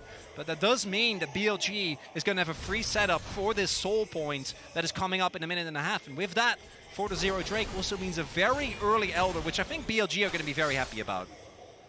I also just really like the way On's playing these last few moments. He's doing something Treats talked to me about a little bit. He made a really good video on Mickey doing it in the LEC. It's tempo cycling. What you do is you walk down one side of the map as your support, and you're like, okay, I'm going to place 3 wards on this side of the map. Then you immediately reset and you say, okay, what do I do now? Well, I come up towards the top side of the map. I don't usually do this, I'm sorry guys. I walk in with my jungler, and then I place more wards on this side of the map. And what it means is the enemy team is always trying to deny vision in their own jungle instead of getting deeper vision in. But also, if Doran is pushing the bot lane and he starts to move up, you can track him on his move, so you know whether he's investing the TP immediately or whether he's actually trying to run all the way up to a fight that can occur. And means, look at the map. Look at the vision toggle here. Really, really well done by the observers. Like, Gen.G have zero idea. They're basically just walking into this, and of course, Delight and Peanut relatively safe, but they can still get collapsed on. I think Gen.G might be able to hit 2 item spikes on Chovy and Pays. We'll see if they feel like that's enough of an angle, because it does feel like if they don't contest for this this dragon, it is going to be really hard. The window here from here out. Chovy does just now finish his Nashor's, Pays his IE as well. Bot wave is pushed in for BLG. The fight over the mid wave has begun. Gen.G don't really have easy access into this bot river. The vision the medic highlighted earlier in favor of BLG. You can see the Yagao posturing towards the river. The dragon now alive. Elk will start it off. They can't get to this, right? There's no vision. They have to try and make either play for the fight or go for Nash, but... And Peanut can try and walk across it, but Yagao's doing a really good job of keeping the ball down. Peanut now going to try and chase forward, but Yagao is in the right position to stop them. The Magnustorm for Peanut. No. He's nowhere near them. Oh no. It's just miles away. They got an EpiPen or something, because Peanut not doing anything to them as BLG secure the ocean. And that was a Peanut at Worlds moment if I've ever seen one. The engage goes wide. Gen.G now don't have an easy way to start the fight. Doran gonna get brought back, pops the stopwatch, handshake coming out, Moonlight Vigil does hit the Infernum, there's the hostile takeover. Cataclysm onto the backline though, and Doran's been locked up, the Shockwave finds him. The Devourer comes out as Chovy starts to retreat, but already it's 2 kills to BLG, and Gen.G are found wanting by the unwanted aggression from BLG. And it's again BLG able to very calmly play out this scenario. They set up full control, they know that Gen.G has to walk in, Peanut has to go for a desperation play, but with the ultimate gone, no Magnetstorm, no engage, there is nothing that they can do than the turn from BLG, who are more than happy to look for a fight. That's Soul, and that's Baron. We're seeing the weaknesses of Gen.G's comp, where when Peanut doesn't have an engage, how does Gen.G actually start a fight? Not that they really want to in this position, but Doran goes in, Chovy's forced to back away, Peanut is isolated, and then look at this engage from Shun. Oh my god, it's fantastic. 3 members get locked up. The Devour will come through after the ultimate to try and keep Chovy alive. Doran falls short, but the Wombo combo is strong. Pays and Peanut cannot get involved, and it's just a one-sided stomp from the side of BLG. And I really agree with you, Vedi. I think the lack of engage for Gen.G is costing them so much, especially since so often it's been Delight on an engaged champion that sets up the fights for Gen.G. We saw it against T1, his Rakan, exemplary, but on a Tahm Kench, your entire job is to disengage. Yes, sometimes in lane we see Abyssal Voyages in, we see a fight beginning with it, but here you just don't have that luxury. And Gen.G are struggling because of it, and BLG once again seem to be Gen.G's kryptonite. And now Gen.G, you're at the point of the game where you just gotta hope that someone on BLG overextends, right? That they make a dive that is ill-advised. And I really, really like the point that you made, because about Delight specifically, because Delight on engaged champions has not only transformed Gen.G, but also was what made Breon so good when he was on that team. What gave them the ability to just get upset wins every now and then. The Red Bull Baron power play for BLG. It's not back-breaking yet, but still, it's pushing them further and further ahead. And if they can get this inner as well, and maybe a few kills, it'll be really hard for Gen.G to find an angle back. Almost 6k gold lead here for BLG. So this is where it can get a little shaky for BLG. They've got to get close to this tower, and look at where Chovy's positioning.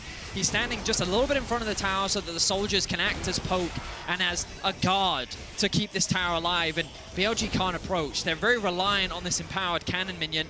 Meanwhile, we need to look at mid, because what damage has been able to do against this tower, he's getting a lot more work done. Doran can't do much to hold him off, and BLG at least will unlock a tier 2, but off the back of this Baron, it seems difficult for BLG to really break into the base of Gen.G. BLG don't really have the range either. Kalista relatively short range, Orianna, I mean, you can put the ball down, but walking into melee range to try and get autos on that tower, no, missed it. Shockwave doesn't do enough. The Shockwave doesn't hit there. Peanut held on to his flash in the engage around Dragon, so he does have that as a tool in his toolkit, but it does look like BLG are just hoping Bin can apply enough pressure in this mid lane to allow them to push through that bot lane. The wave's still about 5-6 seconds away, so not quite synced, as Gen G have done a really good job of holding BLG at bay during this Baron. The hostile takeover comes out, Pay's able to dodge to the side of it. Berserk with Delight and Chovy, but the re-engage can come out. That's one tool invested by BLG. They still have the Fate's Call, the Cataclysm, the Shockwave down for about half its CD. And that tower still stands strong. No wave in the mid lane for Bin to push on. The Baron now expires. And all in all, only a couple of towers fall during it for BLG. Well, Gen G held the line. Overall, the amount of damage done by BLG wasn't the worst, and it gives them an opportunity to fight at this Elder. The question is, will they be able to finish more items? Hang on, that Shockwave almost off cooldown, 6 more seconds, so Peanut's going to back away. I respect BLG's resilience. They know that the dragon isn't spawning for another minute and a half. There is also no control ward or anything for Gen G behind him, right? So they can't go for the teleport flank. It's not like Chovy and Doran can get back on Nexus, and the persistence is rewarded here for BLG. Also courtesy to the Ocean Soul. In a situation like this, the continuous regen really makes a big difference. The war of attrition, they're always going to win, right? 100%. And BLG now will be able to get fresh backs in. It's free items for Bin, free items for Elk. And Gen G need a miracle to not lose Elder and the subsequent game here, right? Like, you need either a crazy steal from Peanut. I do think Rel is one of the best champions because of the Q and E extra monster damage. Or maybe Pace can hit his Lord Doms, but I feel like he's still so far off. Does actually finish it as I finish my sentence, but they have zero control. And BLG have 50 seconds to set up the objective here. Well, it was an Elder Dragon that cost BLG game 2 against G2. Hey. Oh no. So you imagine that they're going to learn from those mistakes. Oh, the amount of control they have right now, the observers are highlighting all of the vision that BLG have. And Gen G are slowly being suffocated. They have that one control ward in the Dragon Pit. It's the benefit of Ocean. It's the benefit of Ocean here for Gen G. Now, Peanut caught out a little bit. Should be able to get his way away from this one. Shun now spots the control ward in the pit. That's well big. done by BLG to make sure they cleared out all their corners. And Shun can look for more because Peanut dismounted right now. Remounts, you just go for it. EQ in, flag and drag, Cataclysm as well. Delight has to flash as does Peanut. Inferno from the side means that On is down to half HP, but that's so much invested by Gen G. And with not too much gain, they have mid-wave prio, but will it be enough? Elder spawns, Elk starts it, Bin keeps Doran and Peanut at bay. No flash for Peanut, remember, just burnt it. But he can get into this fight. The Shockwave finds Chovy, Delight, and Pay's now beginning to step it up. Devour available for Delight, Pay's Oh, the Renato! Takeover already finds one, and Bin is done with this game. The Elder secure Pay's tries to dash away, but Bin puts him in his place as BLG clean up in the river. And BLG immediately head towards the bot side of the map. Oh boy. Wave is ready. No turret standing there. Doran desperately trying to draw some attention, but it was not enough, and BLG take a resounding victory here in game number 1, and it looks like Gen G and Messiah might have been half a year ago, but it's not looking that different in game number 1. Damn, dude. I tell you, let's all the time between these two teams, it seems, as BLG come out to an early lead and are able to snowball it away from Gen G. A few mistakes for Gen G. Doran as well in the top lane specifically had struggled into Bin after a few good early forays, and BLG never let go of the reins. Gen G respawning, but the Elder still stands on BLG, and they can look for the fight. The Magnustorm finds 2, but Pay's pulled back in. He's just deleted by the laser. They're gonna play around with follows them. suit, and BLG playing with Gen G as they clean it up to go 1-0 up in this quarterfinal. Shun's only death to the Nexus at the very end. An incredible game across the board from him in the jungle. Beautiful. From start to finish, he was finding all of BLG's advantages, and in the team fights, he was just impeccable. Huge credit to BLG coming into this series once again as the underdogs, and once again, they're beginning to silence the doubters. What a performance by BLG in game 1. We'll see if Gen G can strike back. We're going to hand it over to the analysts to break down that shellacking from the LPL seed. You're not doing good, man. Well, I'm a little bit disoriented, guys. Could you please help me out? I mean, are we in Busan right now, or are we in London? Oh no! London MMA!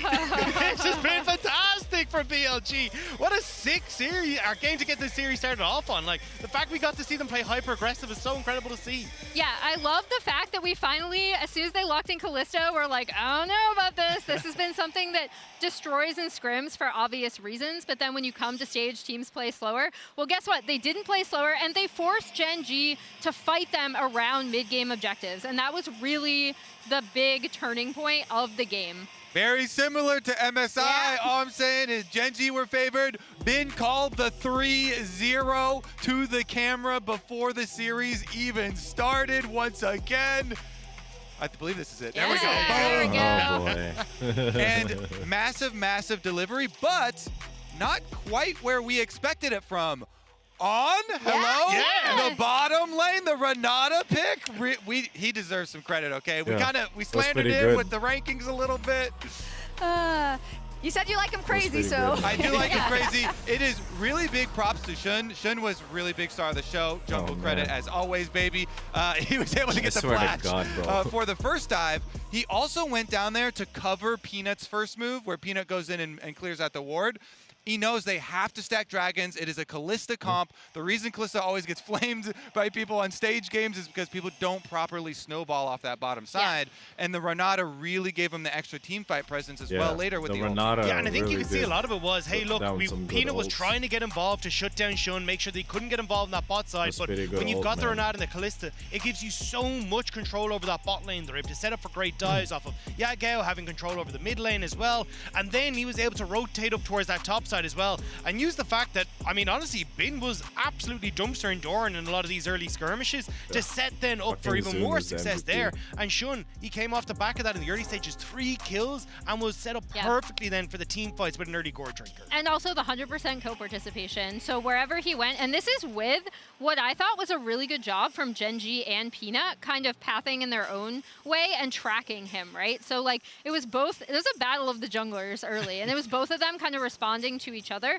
So to see Shun come out with this performance on the J4, know exactly where he has to be, was really cool. Yeah, Peanut, big props to him for the ganks that you're talking about. He was the reason why they got the first kill onto Bin. Actually, ganks for Doran, and you're like, wow, Doran steals away the Jax, gets an early kill on the Bin. Maybe he's going to rewrite history. No. No, Bin was like, sure, you build that false confidence. I got you in the team fights, though. So let's take a look at some of those team fights. We're going to start with the Herald, I believe, if I remember correctly, where really I think BLG broke open this game. And I think a huge amount of this comes from this insane ultimate from On. The Renata ult right Yes. across the backline Yep. of Gen G.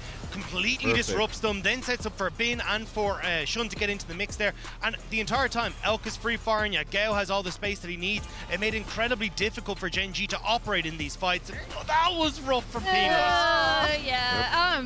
I think the other big thing is they mentioned it on cast several times as well, but when you're looking at these Callista comps and why sometimes teams fail to execute them, isn't only because you don't snowball the bot lane correctly, but it's also using this Callista in mid-game fights to be like, we are stronger at this point in time. You have to fight us at Herald. You have to fight us at Drake. They were already looking at 3 Drakes at 16 minutes and 47 seconds. Like, BLG played around what this comp had to do really I think the Aphelios My only addition to that out too much is that damage, looking man. at it from I Gen don't know. G side, I don't think you have to fight them at the Herald. I don't know. You It says don't. And they otherwise, walked into a 16.9. choke Yeah, point you into don't. the Renata ultimate is like, I think maybe I gave too many wins over here.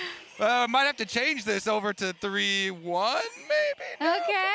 I mean, Maurits also said it on cast. It's like, that's not something that Gen G usually does. And I'm starting to find out this year that they often don't do what they usually do, specifically versus BLG. I think it's hard when you can see the game slipping away from you so quickly, when you're stacking dragons that quickly, when they're already getting the Rift Herald #1 because the pressure you're brain scaling. hasn't prop. But that's the thing, you have scaling, but if that game is already completely torn asunder, you're not getting a chance to scale into that later portion of the game. And that's what the dragon pressure does. That's what having these towers down in the early stages does.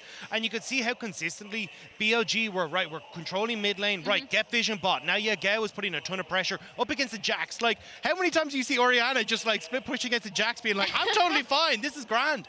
I think that's where the problems are coming for Gen G, and they need to find an answer up against BLG. It's also interesting because I think when you kind of characterize Gen G and kind of being a coach's dream and being a team that can take on these games very structured, and often you think when it gets a little chaotic is where you may start to doubt. But this wasn't that chaotic. This was BLG having their eye on the objectives. This was BLG having the right time for the skirmishes.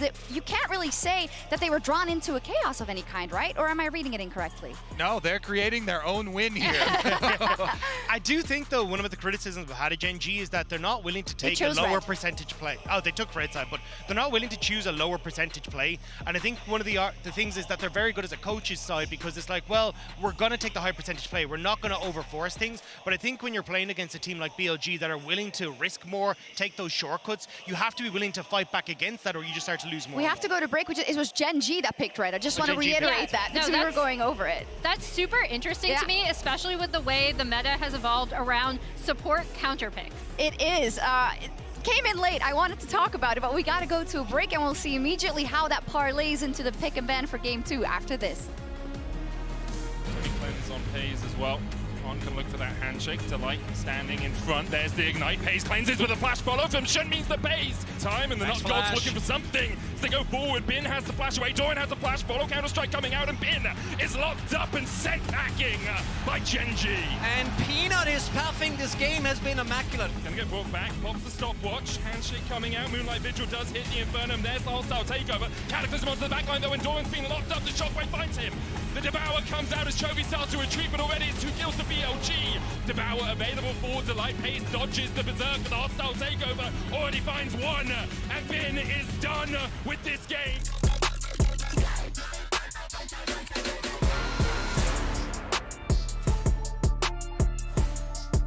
Really made it look so easy though. I don't know.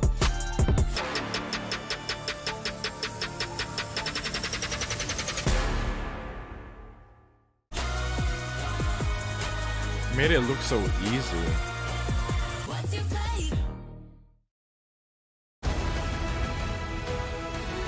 This will be our biggest adventure. No.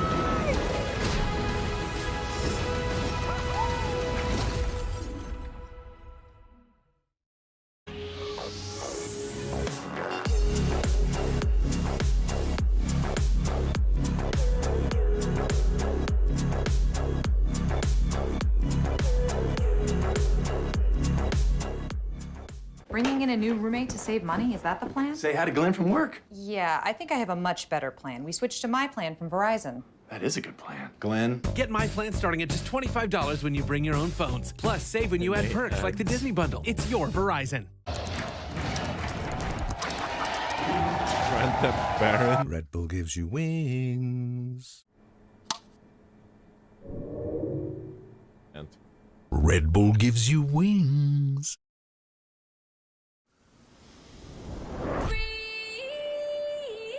Secret Lab.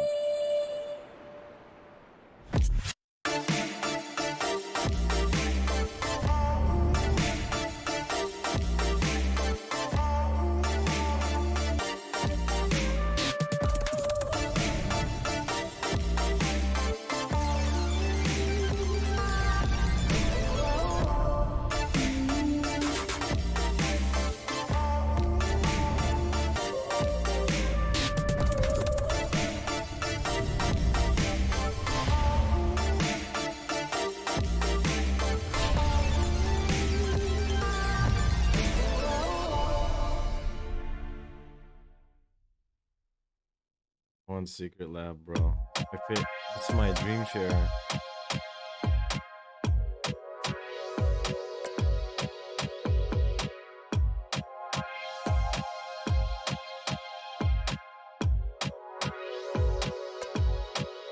Yes, I'm your type. 누르게되지 like. Song is this? Like. 다른 애들은 swipe. Double tap this site. 사랑하지 내게 아트를 준 모든 애들 my friend 걔네들이 상응해줘야 돼 움직여 바삐 더블 탭 우리 사진 간지 공연 보러 온 누나들은 손가락을 만진 답변 반지 스토리 올려 대개선 건강 남자애들 껴 만들어 moshpit 한국에 있는 애들 DM 아직 come to Korea 가자마자 벌려 기대한 것이 발을 뒤져 비껴 나간 예상어리 피규어처럼 smooth sailing 시대 흐름 우리 신경을 안 써 연어 응원하는 애들 숨죽이지 이제 시간은 금이고 우린 뱅카이스 다섯 배로 벌려 우리 몸값 21세기 boys 우리 못 가는 데가 없어 목소리를 뻗쳐가지고 worldwide Room is my planet I can go everywhere worldwide 인터넷 international to Instagram worldwide double tap worldwide 야 이제 우리는 virtual 가고 싶은 대로 날아가 누르게 되지 like 다른 애들은 swipe double tap this side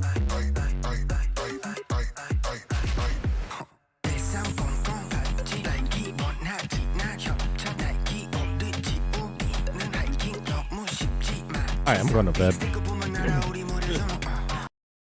I'm going to bed, bro.